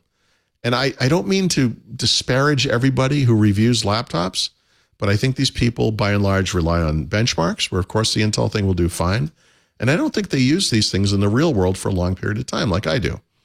And I've had this crazy problem with browsers. And that problem, the way it kind of shows up most frequently is the browser will just hang with certain operations, right? So if I have multiple, I usually don't have that many tabs open, but in some cases, because I'm working on something, multiple tabs, whatever it is, I might have, 15 tabs. We could be recording this show, and I have tabs open because I have the tabs open to the stories I'm going to talk about. That's actually a good example. And if I go to close the tab, because we're done with that story, the browser hangs, it turns white, and 30 seconds goes by. And it's a long time when you're doing a live show, And so there was a time, I think Mary Jo was still on the show, where I had by the time the show was over, I had like 20, 25 tabs open because I was afraid to close any of them. And I just kept letting them open because that seemed to work fine. But I'll have things like form submissions will do this sometimes. I tried to post an image to Mastodon and that froze. There's been weird issues, but not in Firefox so far. I just installed it I think it was yesterday or today. Yes. So I don't use Brave. I only use Firefox. I don't see. Right. You're not experiencing this problem, but I think it's something to do with the way it's written. I think it is odd to me. I should mention, I tried Chrome too. I was thinking, what a comeuppance would it be if I had to go back to Chrome after spending the past years bitching and moaning about Chrome and how terrible it was and blah, blah, blah. What if this thing works? And it didn't work. It had exactly the same problem. How about Edge? Chromium-based browsers. You think Edge has the same problem? No, it has the same problem. Yep. Interesting. So it's early. I can't say definitively. I just installed this thing, but I did have this thing loaded up with tabs. I waited till you did the ad. I started closing tabs. No problem. Interesting. Huh. Yep. Anyway.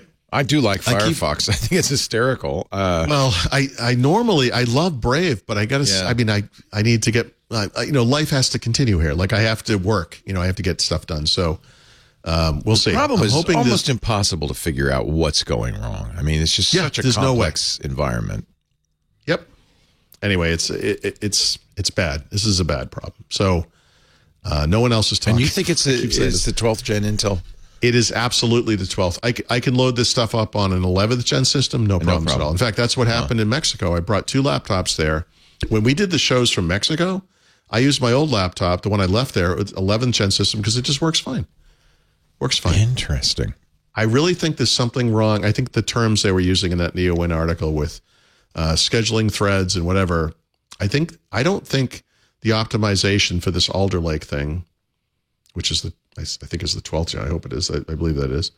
Yeah. I don't think it's working. I think it's broken. Maybe there have been little improvements over time. Is this the first one that has efficiency and performance It's cores? the first mainstream one. So that article references an older gen where it wasn't the mainstream chipset, but they had the first implementation of a hybrid architecture. Yeah, it was basically a test, right? So who would buy such a computer? But they were out there.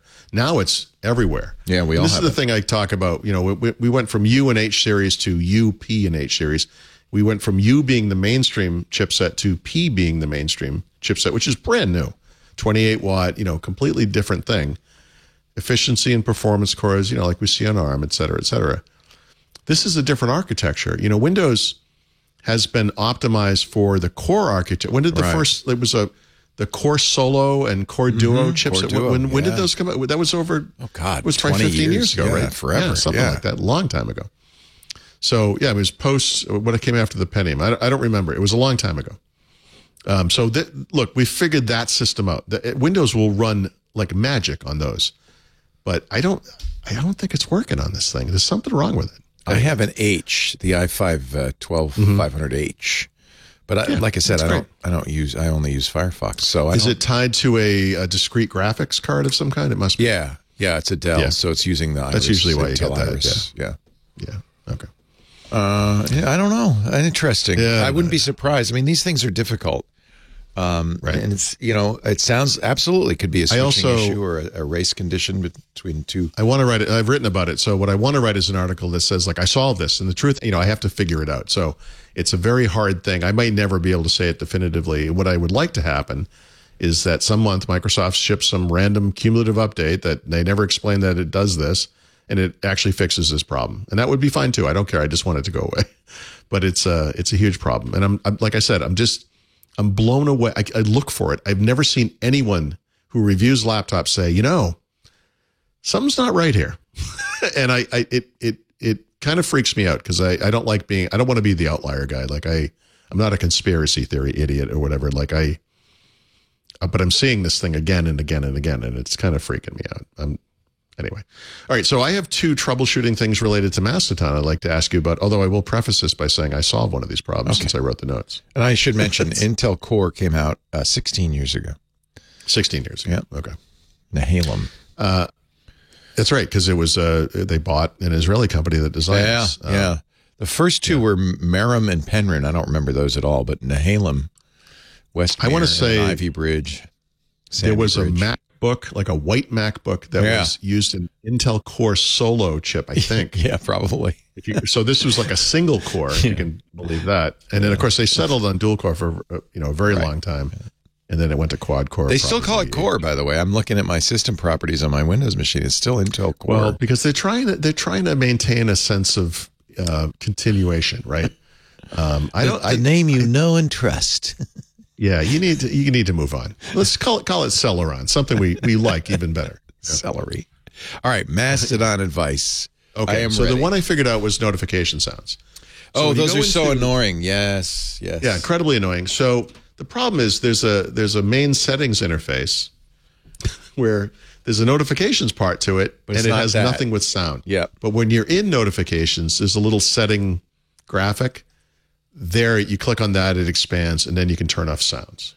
I also noticed, and I think you use this is the advanced web interface, right, with the columns. Mm-hmm. Yeah. You might also be curious to know, for instance, I use this to follow breaking news because I have a column with breaking news, that in the settings for that, you also can, well, maybe I can't. I thought I could.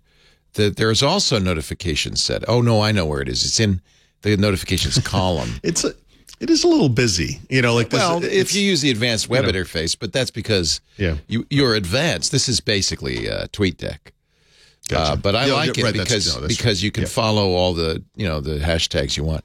This is so in notifications, this is where all of that stuff goes on. And there are way too many settings in here, but I've turned on everything so that I can see replies, I can see favorites, I could see boosts, you could do all of that. The notification thing though it's torture. Crazy. Yeah. And so there's a play sound under each of these, which I've turned off as well. I still get sounds. I don't know where it's coming from. It's a little annoying. And I apologize because it's bad for the show because I'm not blaming you. I'm just no. Yeah. I know you didn't write it. It was just a question. Anyway, I figured that one out. So, but the one I haven't figured out is the interface language is English, but it's British English. Like favorites with a U. Oh, favorites with a U. Yeah, you're right. How? Okay, listen. It's time to take the language away from the people that are ruining it. How do we get it into real English, as I will call it? I'm kidding. I wonder if that's me. I wonder if I've said there's no U.S. English choice. It's just English, and for some reason, just English. Well, he's German. The guy who writes it, Gargron, and his team. Right. They're European. You're right. There should be American English, but in a way, that's kind of one of the charming things about Mastodon is it's not U.S. centric. So just get over it, Paul. Paul, you've traveled the world. Act like it. That's a really interesting question. I don't. I know that I have set. set it to favor English.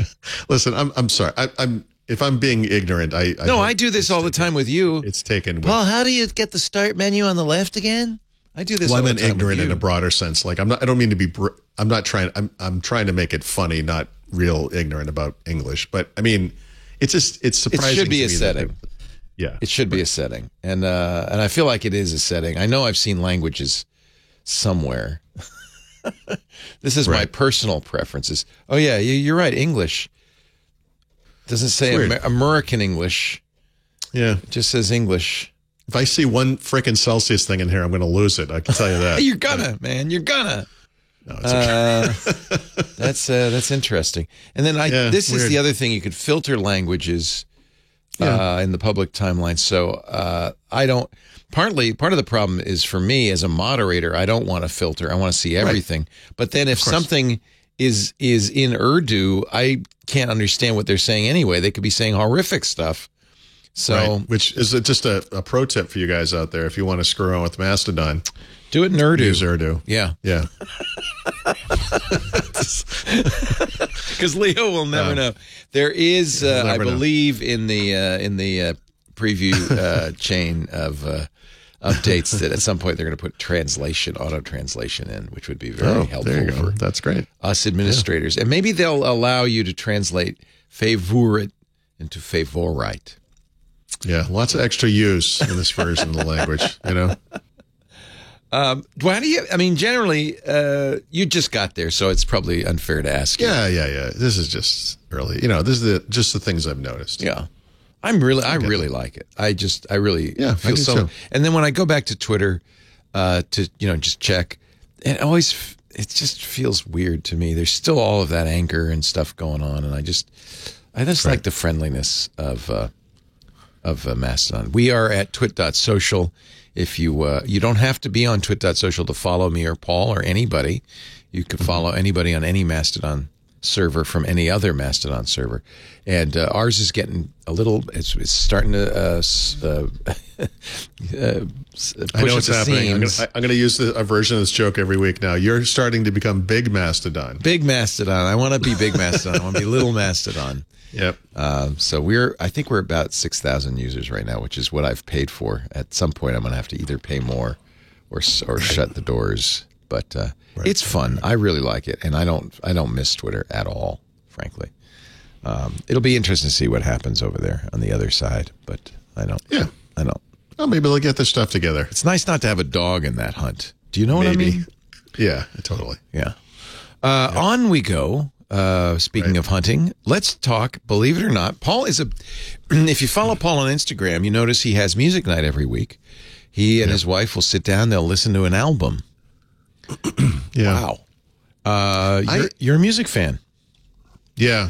I grew up loving music. I don't know this for a fact, but I feel like one of the big differences between my generation and maybe younger generations is that we listened to music, that was current, obviously, but we also listened to music from, the 70s, the 60s, the 50s. And I feel like that's kind of been lost a little bit. Maybe I'm wrong. I hope I'm wrong.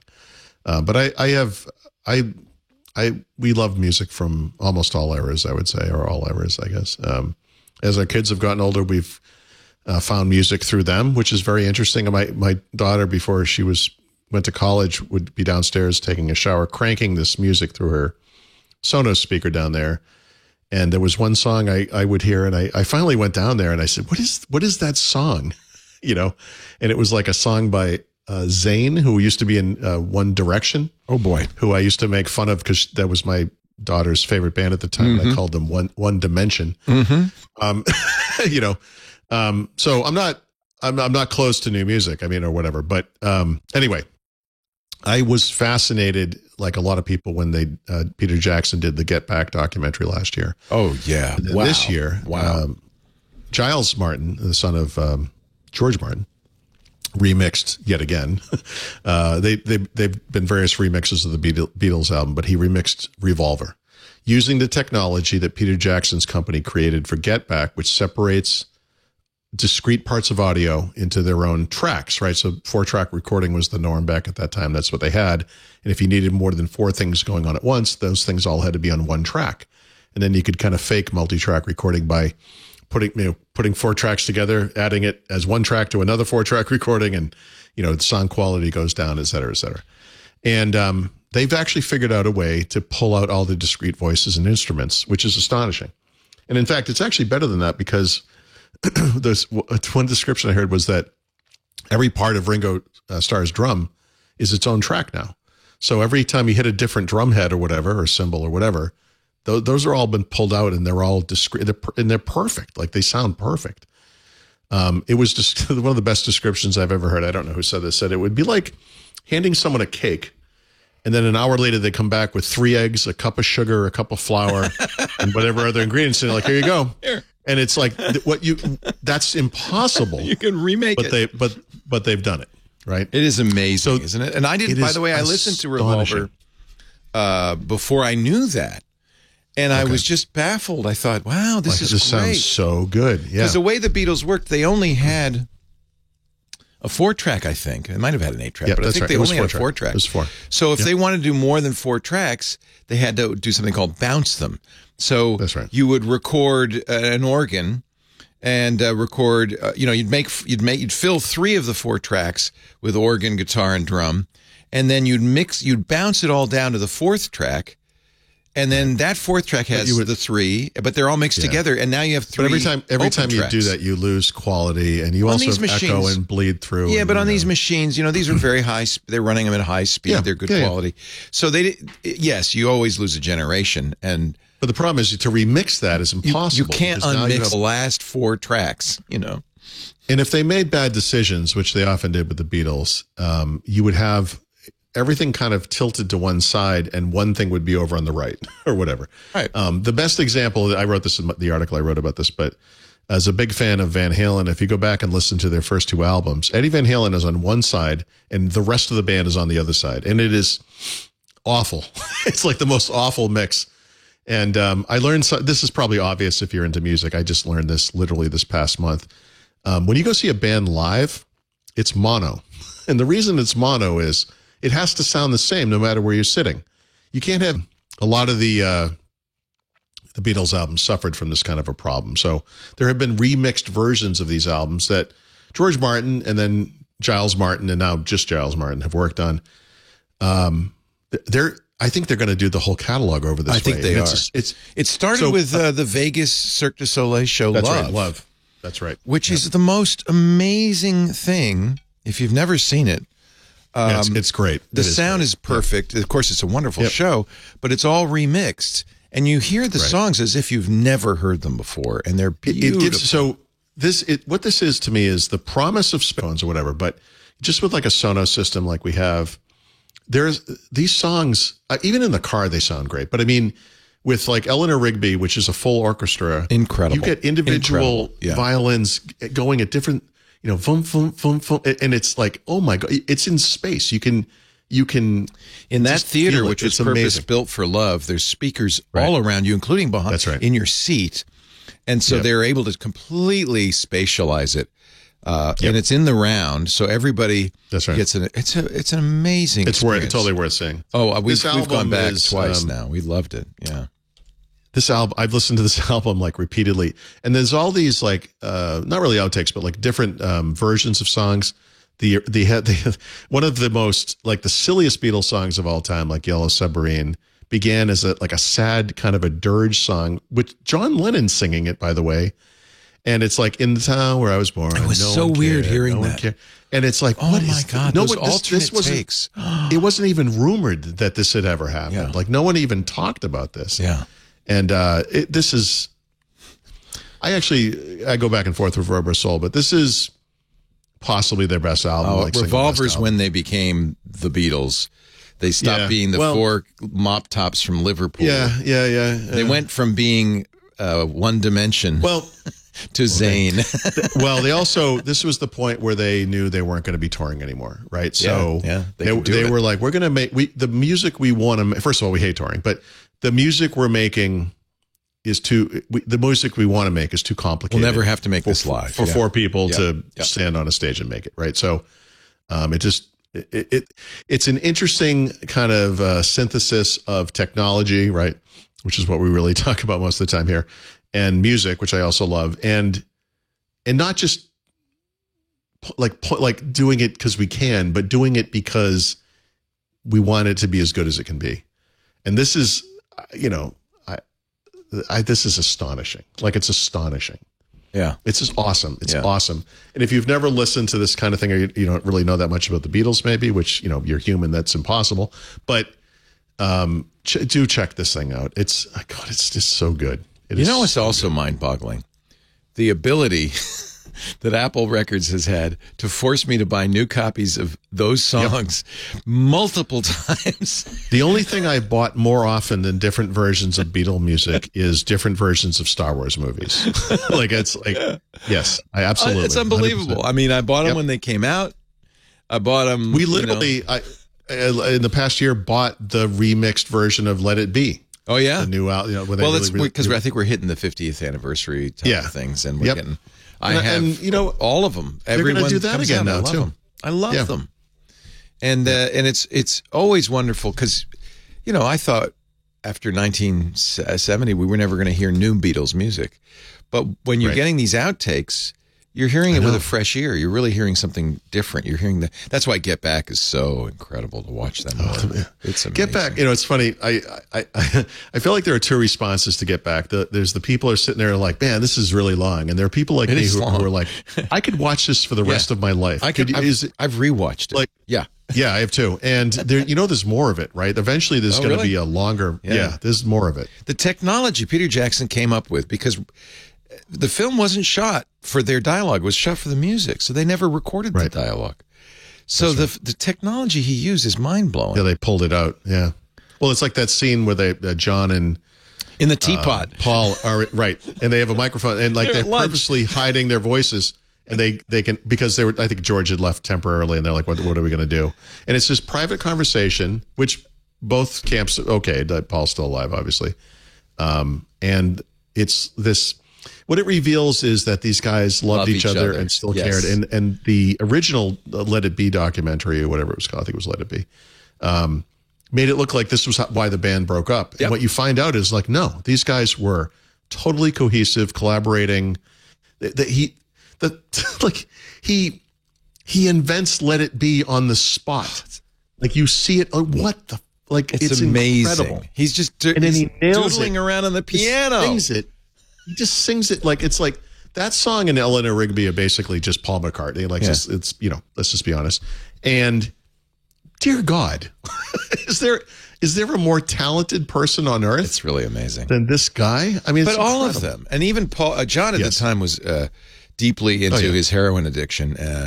But even you also see that Yoko wasn't the evil witch who split the group up. In fact, they made a joke about it. Like, he's like, "Oh yeah, people are going to say years from now that we broke up because Yoko sat on an amp." No, and it's like, and then they all laughed. Like to them, this was nothing. No, they loved each other. That's the narrative. It was just a fight that we get more of it because it was amazing then, and there's more. It's a gift. It's a gift. All it is a gift. Yeah. And you thought you were listening to a Windows podcast, ladies and gentlemen. This is, like I said, vaguely technology based. Go listen to this. No, I'm with you. Unbelievable. I'm actually thrilled that you brought it up. I mentioned it a few times on other shows, but I agree with you 100%. Yeah. And awesome. it is an example of technology, and somebody like Peter Jackson, who had the money, the will, the power to bring this all together and make it happen. So this will probably change eventually, and I'm sure there'll be other things like this, but he's not giving this to anyone. He's like, you can use it at Apple Studio for the Beatles. Like, before that goes anywhere else, he's like, finish that first. Yeah. Yeah. Do them all. Finish. And but you think about their artists like Prince, the Grateful Dead, who have many more hours of recorded music than we will ever hear, Sure. Prince would sit in his studio and record all night, all the time, and it's all there. So if you have a good stereo system, there's something interesting about a lot of modern music where it's clearly made for this kind of a system. It just like pumps out of the Sonos, like it's amazing. And then you listen to music that you love from the past, and it just feels kind of thin or hollow or kind of bland. Yeah. And you see what they did here, and you're like, oh my God, We could bring it back. we can fix We this. could fix it. And not change it. I don't mean change it. I don't mean modernize the guitar sound or No, anything I like think that. that's why it's Although good Giles Martin is doing it. I think he has a he's reverence. doing it right. He has a Yep. reverence for the original. He's like the Christopher Tolkien, right, of this world, where, right? He's like the child of the guy and carrying forth the tradition and doing the right thing with it. It's amazing. Yeah. It's a lot of, it's what the real dirt that was done to the Beatles isn't this generation. It was Phil Spector and generations contemporaneous with the Beatles. The Beatles would be done with an album, say, we're done with it, we can't do any more. And then these producers would take it and do extreme stereo for the US. God, they'd ruin it. Or what's his face? Phil Spector ruined Let It Be. Phil Spector ruined Let. Oh my God. So yeah, like they did the trimmed down version of that, like Let It Be. Yeah, the Wall of Sound version that Phil Spector did was not no. Get rid anything of the Beatles wanted or authorized. And I think, as I remember, they were horrified when they heard it. But album, right? Or maybe not. Are they doing it chronologically? So if they've done Revolver, they've got to. Well, they started right in the middle, so I don't know what they're going to do. But I don't know. I mean, it's really great. Yeah, really great. I think he was like, I want to do that. I think he's like, this is my favorite. I'm doing this one first. It's important historically for the Beatles because it really was the beginning of a new era of their music. Yeah. Where they really became the artists that they were. And so it's important for that reason. Hey, let's just take a quick Tomorrow Never Knows. Tomorrow Never Knows. What an amazing song. Well, because, they did some sitar stuff on Rubber Soul, and then this is where it became fully. And they used the recording technology and those, the birds and, oh my God, Just amazing. Awesome. Anyway, sorry, I could go on. I didn't know you were such a Beatles fan. I love it. Yeah. Happy to hear it. Let's take a little break so you and I can shed a little tear for Christine McVie and think about the Beatles. But while we're doing that, I want to talk about our fine sponsor, Nordlayer. If you've got a business, Nordlayer is a simple thing you can do to increase your company's network security, to safeguard your data dramatically, an order of magnitude. And nowadays, we're under attack. We're under assault. Ransomware. We've got remote work, so we've got employees, trying to connect to the office network, and they do it securely. Your business network, if you don't realize it, you should now. And protects remote workforces and your business data, and it can even ensure security compliance. It's very easy to set up your Nordlayer network. 10 minutes, onboard your whole business with a secure network. And once set up, easy to add new members, create teams. You can have private gateways. You can have IP allowed in, can get in. You got site-to-site connections. You can segment the network. You can, of course, set up secure network access. I want you to go right now to Nordlayer, Nordlayer, nordlayer.com/twit. And check it out. If you want to sign up, you can get 1 month free when you supports two-factor authentication, single sign-on, biometrics if you want, threat block, smart remote access. Scales too. You can choose a plan that fits your needs today. Scale with your growth. You'll have everything centrally in one place where you can check server usage, monitor connections to your gateway, view the activity log.com/twit. We thank Nordlayer for supporting Windows Weekly. You support us when you go to that address, by the way. That's how they know. You saw it here. So please do, and get that extra month with your 1 year plan. Nordlayer.com/twit. Xbox time. Hey, if there's nothing to say, there's nothing to say. Sometime we should just do a quick playthrough, of one of your best rounds. Don't maybe. tempt me, he says. Maybe.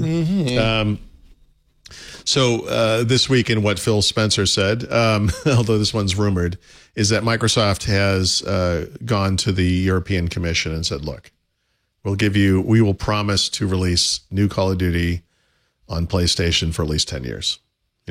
Which interestingly is the offer that Phil Spencer did say they offered Sony and received no reply at all, right?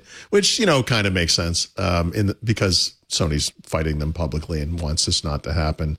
It doesn't make sense for Sony to be like, okay, But anyway, so that's the rumor. That makes sense. Look, I've been consistent on this issue. There's been some ups and downs for sure, but I read this though is that, and this one I'm kind of mixed on, but Microsoft has said publicly many times that this really isn't about Call of Duty.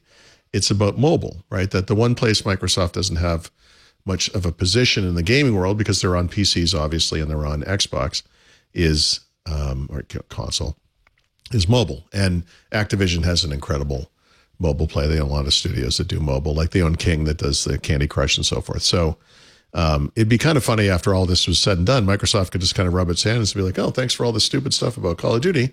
And now we're going to take Candy Crush off of all the other platforms or something like that. Not that they would do that. But if you thought it was fun that Candy Crush was Candy Crush, I like that. That's a good name.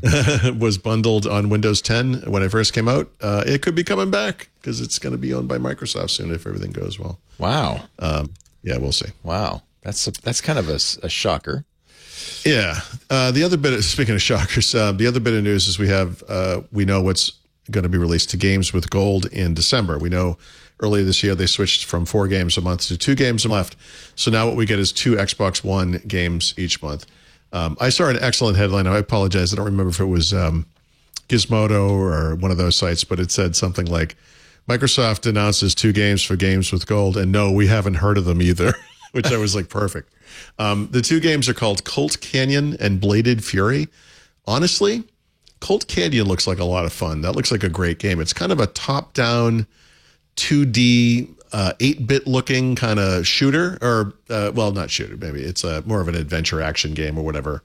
And you play a cowboy, and your partner has been taken hostage or kidnapped, and you go to rescue him from the bandits. But the graphics look awesome. It's a fun. I like this kind of throwback thing. It looks a lot of fun. Bladed Fury. I don't know what that is. It's got a blade, and he's furious. He's furious about something. So He's very angry. upset. It looks like a 2D side fighting game. Yeah. Like what do you call those things? Like exactly what I'd expect with a name like that. Yeah. So that's all I got. Although I technically have a third thing about gaming we'll get to in a moment. Okay. That means it must be time for the back of the book and Paul's tip of the week. Yeah. So I've been writing more and more for the book, obviously. The book is about 500 pages now. I've written part of the help and recovery section, which is like Recovery Drive and Reset This PC. In fact, I just recorded episodes about these things for Hands on Windows, which will probably, I don't know how, we're pretty far ahead now, so it might be January before those come out. But I wanted to talk about this because I just mentioned I was able to boot into the Windows recovery environment on my brother-in-law's computer and use the command line to, get his data off, which is key. But the next step for this thing, which he's not given me the okay on yet, is to use Reset This PC to try to bring this thing back to its original factory state. I feel like in his case, he might actually have a serious disk problem, and it's possible this thing will not be recoverable, but we'll see. I did kind of get into it, not before, I didn't go through with it, but I started the process using the tools that were on the disk, and they did not work. And so I will try it later with like a Windows install disk or a recovery drive or whatever, but we'll see. But I had also talked through someone I work with, was complaining about his ThinkPad, and he was having lots of problems with performance and everything, and he wanted to wipe it out, and could we do it, and is it easy? And there was a lot of hand-holding. As a smart guy, he just doesn't do this kind of thing a lot. And it occurred to me, I use Reset This PC every single week, and sometimes multiple times per week. I use it on the same, have to wipe out to get it back to a pristine state. And just in talking to people about this kind of thing, it's pretty obvious to me that a lot of people are freaked out by this. They're scared by it. They're worried about the reliability of it. If everything's going to come back normally, be okay. And I got to say, this thing works great. It's fast. If you're doing it for yourself, 20 minutes, right? That's all it takes. It's very fast. And you can bring it back with your data and your Microsoft account and your installed store apps. You'll have to reinstall desktop apps, which you can still see links to in the Windows Security app in Windows 11, but it doesn't launch the app anymore. That has a unique feature where you buy a computer, say it's from like Dell or Lenovo or HP, whatever, and you're like, I want to reset this thing, but I don't want their stuff to be on it again, right? Like I want the drivers, obviously, but I don't want the utilities. There's actually an option in there for that, and they took that from Fresh Start. So I would just say, buy the book. It's described in there, or not. I mean, people watching this podcast don't need it. You can do this. Like I think this is a tool that freaks people out, but it's, I use it, like I said, every week. It works great.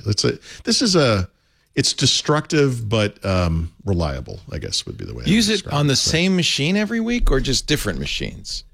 The same and different. So there's one machine I use for screenshots, most screenshots. I wipe that thing out regularly. I've wiped it out multiple times. Is that because you want it to be pure when you get the screenshot? Yeah, it has to go back to original. Yeah, so especially, I just finished, did I finish? Yeah. So I just wrote a section on accounts. And one of the weird things about accounts is that depending on you configure them, it changes the way everything's set up. So you can remove things, but I need to go back to the beginning. So I just reset it. And 20 minutes later, there it is. Don't be afraid of it. That's the point. And then, do you do it when you do it to completely erase the drive, or you save your data? You save. So the only time, no, I never save the data personally. I mean, you might want to do that. I never clean the drive. That will make it take an hour or whatever, depending on the size of the drive. The only time I do that is when I review a laptop and I have to send it back to Dell or Lenovo or HP or whatever. I do it then. Or if I own a laptop and I'm going to sell it or give it away to someone else, I will do it then. But if it's just myself, there's no reason to wipe the drive. I mean, it's going to be encrypted when it comes back anyway. Who cares? Yeah. Right? So if there's like stray bits on there or something from some previous install, it doesn't matter. Right. Yeah. So the real bottom line is don't fear the reset. Yeah, I think people look at this and they think, wow, this is a really destructive process. Hardcore. I don't know if I want to do this. Yeah. People might even just like, I'll just use the Windows install media to blow it away that way. And it's like, okay, I mean, yeah, I guess. But, there's advantages to just using a tool that's built in. It's right there. You don't have to download anything. You don't have to boot it some weird way. You don't have, it's just built. It just comes right back to the way it was. It's perfect. Plus, it's up to date. So the problem with install media, unless you just downloaded it, is it gets out of date over time. Yeah. Whereas the reset, what do you call them, up to date? It's completely up to date. That's nice to know. So that's another thing. And you're getting, if you have an OEM machine like that HP you're using, you're getting the OEM version that's, unless but it's you up don't to date. Want it. But or you could, because you could also say, yeah, I don't want that. How would you? So then it would have to download it from Microsoft, right? No, it just takes out the customizations. You could still do it locally. Yeah. Oh, I had no idea. Yeah, I know. This is guys. I feel like this is kind of an unknown thing. If you wanted to create so it used to be, I didn't, and all this. I don't have to do that. You don't have to do that. So the problem is people don't know it exists. And, as it turns out, Leo, your network has this other podcast that describes this in great detail. Oh, yeah? Yeah. It's not out yet, but the episode will be out soon. It's called Hands on Windows?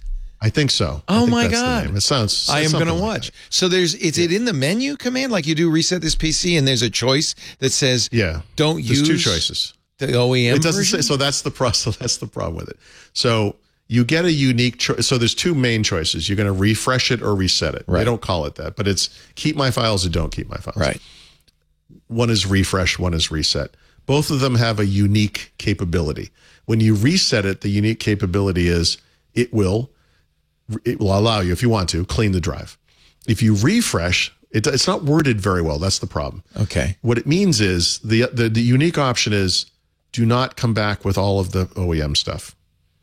So it does bring the drive. You'll be fine with drivers. You're not going to have stuff that's not, correctly set up with drivers, but it will get rid of all the. But you then also lose all your personal files. No, not necessarily, because you're refreshing it. So that's a choice. You can choose to keep the files. Okay, so that's not the reset command. That's the refresh command. Refresh, right. Oh, there's also I have a book that describes this in great detail. Thank God, I wish I had that book. I'll have to go to leanpub.com and pick up the field guide to Windows 11. It turns out you have 4 ads today, Leo. So I didn't mean to turn it into an ad. This is good. But the reason I wanted to bring this up was I feel like people are afraid of this, and I believe this. I'm pretty positive this debuted with Windows 8. This has been tested over 10 years. It's been solid. It's always worked really well. And if for some reason, by the way, something gets screwed up on your disk, and you can run this tool from the Windows recovery environment off of a recovery drive, off of a Windows 11 installation media, and still take advantage of all this stuff. So you're going to hate me. Mm-hmm. I am looking at it now. I wish I could show you the screen, but I'm having trouble. Yep. Well, I guess I could. Well, Go ahead. It says, Sorry. I've got system. I typed in reset, system recovery. If you're having problems with your PC, you want to reset it.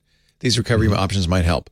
Fix problems without resetting your PC. No, we're not talking about that, right? Where are you looking? What is it? Where is this appearing? System. Here, I'll show you. I can't do a screenshot, but I can give you. So what you should do is, let me just tell you where to go. Actually, can I just tell you how to get to shoulder? It? Well, there. That's it. Yeah. So all I did was I hit the start button and typed reset, and then I got this. There you go. But I don't see refresh. You won't. So click the button next to reset this PC. Okay. Whatever it says. It says reset. Keep my files. Remove everything. Keep my files. Those are the two options. Keep my files is refresh. Remove everything is reset. So if you click, go ahead, just go through it. Why not? Keep my files. Yeah. Yep. Because I don't want to lose my files. And then this is the refresh. Oh, and here I could do a cloud download or a local install. Yeah, but so here's the thing. If your computer is up to date, the cloud download is not more Don't even need to up to date. Do that. Okay. Don't bother. Save 4 gig. So click local install. Local reinstall. Okay. Now this is the trick. Now here you have to click change settings. Now, that one on the left is the do option. not restore pre-installed apps. It's not worded very well, right? It's not 100% clear what that means. But what that means is your PC Maker can customize this image, and this takes those customizations out. That's the signature PC setting. And then download Windows, that's from the cloud. Again, this is because this utility has existed for 10 years, and it just doesn't. It's historic. Yeah. It's the second time you get to choose that option. But. So again, the best way to do this would be to get hands on Windows. Now the problem with that, are we going to make that one public? I don't know yet. I don't know. I can lobby for that. I have friends in high places. Normally, hands on Windows is available only to members of Club Twit. Because Club Twit's basically paying for it. So they get access to it. Occasionally, we will put, every fourth or fifth one, we'll put it out publicly so people can see what a wonderful job you're doing with that. And so there's two ways you could get it, but they're not free. There's the $2.99 version where you just pay $2.99 a month and you get that show every show. Without ads or anything, because there are no ads. And then that's why it's paid for by the club. And then you could just join the club for $7 a month. You get all the shows ad free. You get hands on Macintosh as well as hand on Windows. You get the Untitled Linux show. You get the Giz Fizz. You get the book club. You get all the stuff that we do. You get access to the Discord, which is always a lot of fun. We were just talking about that earlier. It also helps pay for Mastodon and Discourse. Our forums are open to all and free, but they cost money, and same with our IRC. So it helps pay for those additional things, keeps the lights on. And increasingly, we're having trouble, I'll be honest with you, we're having trouble selling ads because everybody wants all the information about you, our listeners, that we don't want to give them. We don't even know. They want to do a lot of tracking. It's getting harder and harder because of Spotify, frankly, and Amazon. Who are glad to give them all that information, iHeart. So the ad market is softening with the recession, but it's also softening because there's a lot of pressure on independent podcasters to stop what we're doing. So we decided the best way to keep going, doing what we're doing, we're going to keep selling ads as best we can, but also offer devoted listeners, people like you, a way to help support it. And honestly, if everybody who listens to the show paid $7 a month, I wouldn't be doing the show because I'd be living in Haiti or somewhere. In Haiti? Not Haiti. It's a little better than that. Guadalupe. But no, seriously, we don't need everybody to pay for it, and we don't expect everybody to pay for it. But we could sustain this network without ads if about 5 to 10% of the audience paid for it. That's all we ask. So if you're one of those people, one in that 5 to 10%, you want to support what we do, twit.tv/clubtwit, $7 a month. There's a yearly plan. Be a great gift. I'm just saying, for the geek in your life. There's also corporate plans if you want to do this as a gift to your staff to keep them up on the tech world. Twit.tv/clubtwit. And you do get hands on Windows, and you would get the full explanation of what all of this is, which I'm going to It's not. Is it out yet? You think it's not yet done? You did it, but you haven't. No, you haven't we just published. recorded it, Okay. so this is possibly 7 weeks out or something. Good. Yes. Good. Yeah.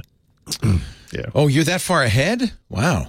Yeah. We bang these things You're out. good. Man. I don't like to say we have- bang them out. I think they're No, we have a system. This is a system. thoughtfully No, this produced. is great. No, this is well, yeah. No, the With all producing I the have nothing to effort do with. to make it Listen, beautiful. I am the smallest cog in this machine. I have this. No, it's really cool. But this is a good example. That's why it's in the club, because it's too new to have an advertising base, and it's expensive. We have a team that has to do all of this, and that's why the club pays for it. Thank you, club members. We've settled into a nice kind of a rhythm, I guess. Yeah. Oh, I'm excited. I love it. That's great. Okay. All right. So don't be afraid of Reset This PC. And what a surprise, the app pick of the week. Well, here's the thing. So don't be afraid of Reset This PC. Do be afraid of Call of Duty Modern Warfare 2. This game, listen, I've been playing Call of Duty pretty much. I've almost turned it into a career, except I don't get paid for it. Then it's not a Since career. Call of It's Duty a hobby. 2. Yeah, exactly. This game is hard, and so I did this math with Brad today. But I confronted this to myself over the weekend. Like the central goal in Call of Duty as a player online is your kill death ratio, which is a terrible term, but you want to kill more than you're killed, right? We talked about this. It's the basics. I don't care about wins or losses or anything like that. I just KD. And I don't know this for a fact, but if you were to go back and look at my previous, 5 whatever, titles, I was probably like 1.5-ish, 1.4, 1.6, somewhere there, on the KD ratio, meaning for every time I died, I killed other people 1.4, 1.5, whatever it was. And that's fine. It's what you want that I play. It was only standard game modes, which is harder in a way for me because I'm used to shoot, move, and the guy's dead. I move on. And when you do that in standard mode, you shoot, he gets hit once, he knows you did something, he turns around and kills you. Because you have to shoot a lot, right? So the other problem was I heard a click. I heard a footstep. Is there something? What's hitting me in the back? Oh, it's you. I hear And then a he kills round whizzing by my ear. Yes. Yep. So during that first whatever week process, there was no way to see what your KD was. Dying slightly more than I was killing, which made sense because it was, for me, it was just an unfamiliar game mode. And then I started playing Hardline, which now is called Tier 1. And Tier 1 is a harder Hardline than Hardline was. Like, there's less information than ever before. And I think some of it is related to, non-toxicity. That they don't want to show you that other people on the team are doing poorly. But you don't never know when anything, like, you could get shot in the back and have no idea who did it to you, whether it's on the other team or not. Like, I'll turn an entire afternoon into chasing this one guy around if I can, but now I can't because I have no idea who does anything. And so it's hard. Anyway, I have struggled to get this thing above 1. I got it up to 1.0. It's at 1.0. Which means you're killed 1.0. exactly as many times as you die. Oh, no. So my son, that makes no sense. You kill as right. many times as you've been killed. Okay, here's the thing. This is the math thing I was talking about. This is the math is this hard. is the statistical anomaly that is Call of Duty. Yeah. It's impossible that I have killed people as much as I've been killed. The numbers have to be off. Call of Duty, like, blah, blah. We're talking about different things. And I said, the problem is there's no screen like on every other game in the series where you can see like you've killed 500 people and you've been killed 501 times. And then he said, no, that screen exists. I'm like, really? I'm like, where is it? And then we went to the screen where just the basic stat is. And it turns out there's this thing you click below. And then trust the kid to figure that out. All right. Yep. Right. So what I discovered was at that time, I was approximately like 35 kills down, which is a lot of kills. Sounds like a lot of kills. But this is where the math comes in. Here's the problem. Like, let's say I want to raise my KD. I'm at 1.00. What would it take to go to 1.01? It depends on how many kills you have, or how many kills you have totally, right? If you have 8,000 kills, that means you have to kill 80 more people than you're killed to go up 0.1. just to go up 1%. Right. That's I don't know if I'm ever going to do that. Like, that's crazy. I go up and down in like a kind of a 50-point range. I don't know if I'm ever going to get to 1.01. Do they publish like the super great players, what their KD is? So previous games did. That was one of the big things in the Modern Warfare, the original trilogy. Oh, I thing. see. You don't see any rankings. Oh. I don't. Maybe, listen, that could be there. I'm not actually super concerned with where I rank because it's not going to be anywhere special. But I'd be curious, like, what is somebody who's really good at this? Yeah. What do they have? Do they have right. So I will just say, like, listen, I just claimed that I was roughly 1.5 back in the day. What I'm telling you right now is I will never be 1.5. I can never get there. I'll be lucky to get to 1.01. Like, how could I would have to get 4,000 kills without being killed once to get to 1.5. I can't do it. Oh, yeah. They should do it this month or this week so that you start fresh every time period. That would be smart. Plus, I'm not going to play at the... I mean, I played a lot up front because, it just came out. That's going to die. But I would say most people, unless they come into the world ready to shoot, right? Most people are going to have that upside down thing because when you first played, I would die all the time. I wouldn't get anybody. Actually, and that's kind of the point. Like, this is a hard game. So, right. When I look at the score at the end of each game, it's most people are actually under. Their kill death ratio for the game was 0.69, 8, whatever. It's whatever it is. Yeah. I always look at, I have games where I'm like, okay, that one went, I'm like, I did well. That's good. I picked up a couple points. And then I see my final score and it's like 17 and 23. And you're like, come on. like it's a hard game. It's hard. But you want it that way. I just read a thing about why hard games, look at Elden Ring, which is the hardest game, that series is the hardest game ever. That sometimes people want that. I would like something in the middle. They took this game, which I think a lot of people found intimidating, and they made it harder. It's really strange to me. Like, that's not the direction I would have gone with this if it was my choice. But anyway, that's what they did. That's what they did. Yeah. You know what? What? Play one of those games with gold titles I mentioned earlier. That's going to be fun. This Call of Duty thing, let it go. It's too late.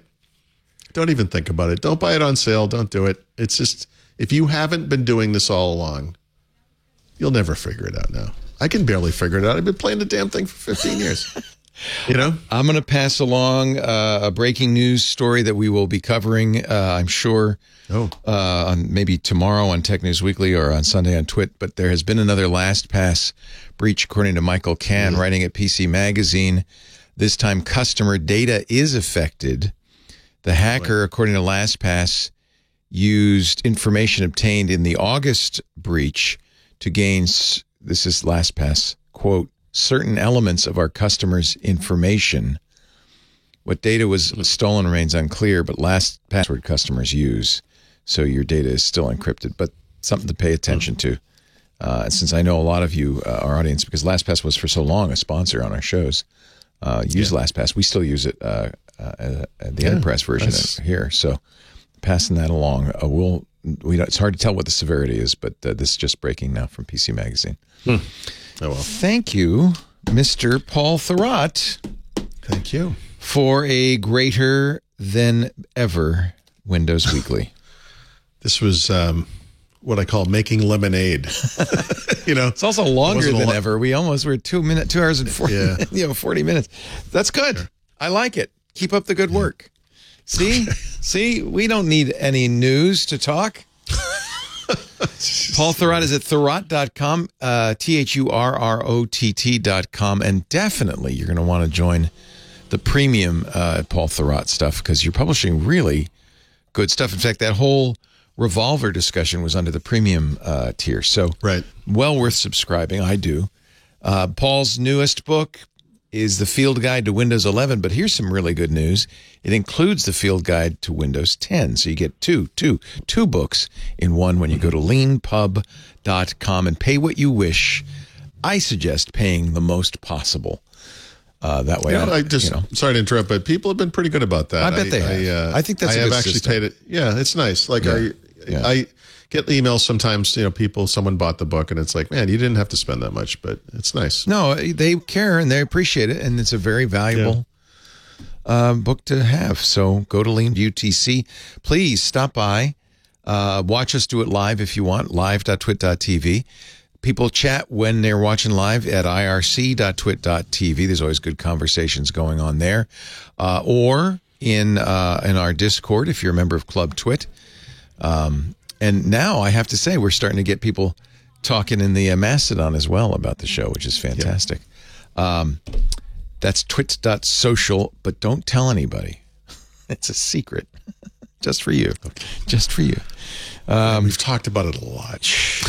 I know, and I'm regretting that. No, it's good, but we're hitting the limit now. It's going to cost me even more, I think, to beef it up. Well, so far it's not slowing down, so I'm hopeful.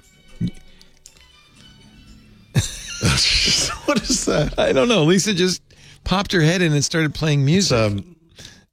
Is that because? Is that because of the good news you just received, Lisa? She's dancing around. I think she's doing the money dance. Oh, okay, that's good.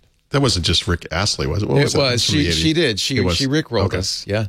Okay. Boy, you recognize that song in one note. I'm impressed. I'm impressed. After the fact, all the shows are available on the website, twit.tv. This case, it's twit.tv/dubdub for Windows Weekly. There's a YouTube channel dedicated to Windows Weekly. That's a great way to share clips with friends and family. And, of course, the best way to get it is to subscribe in your favorite podcast catcher.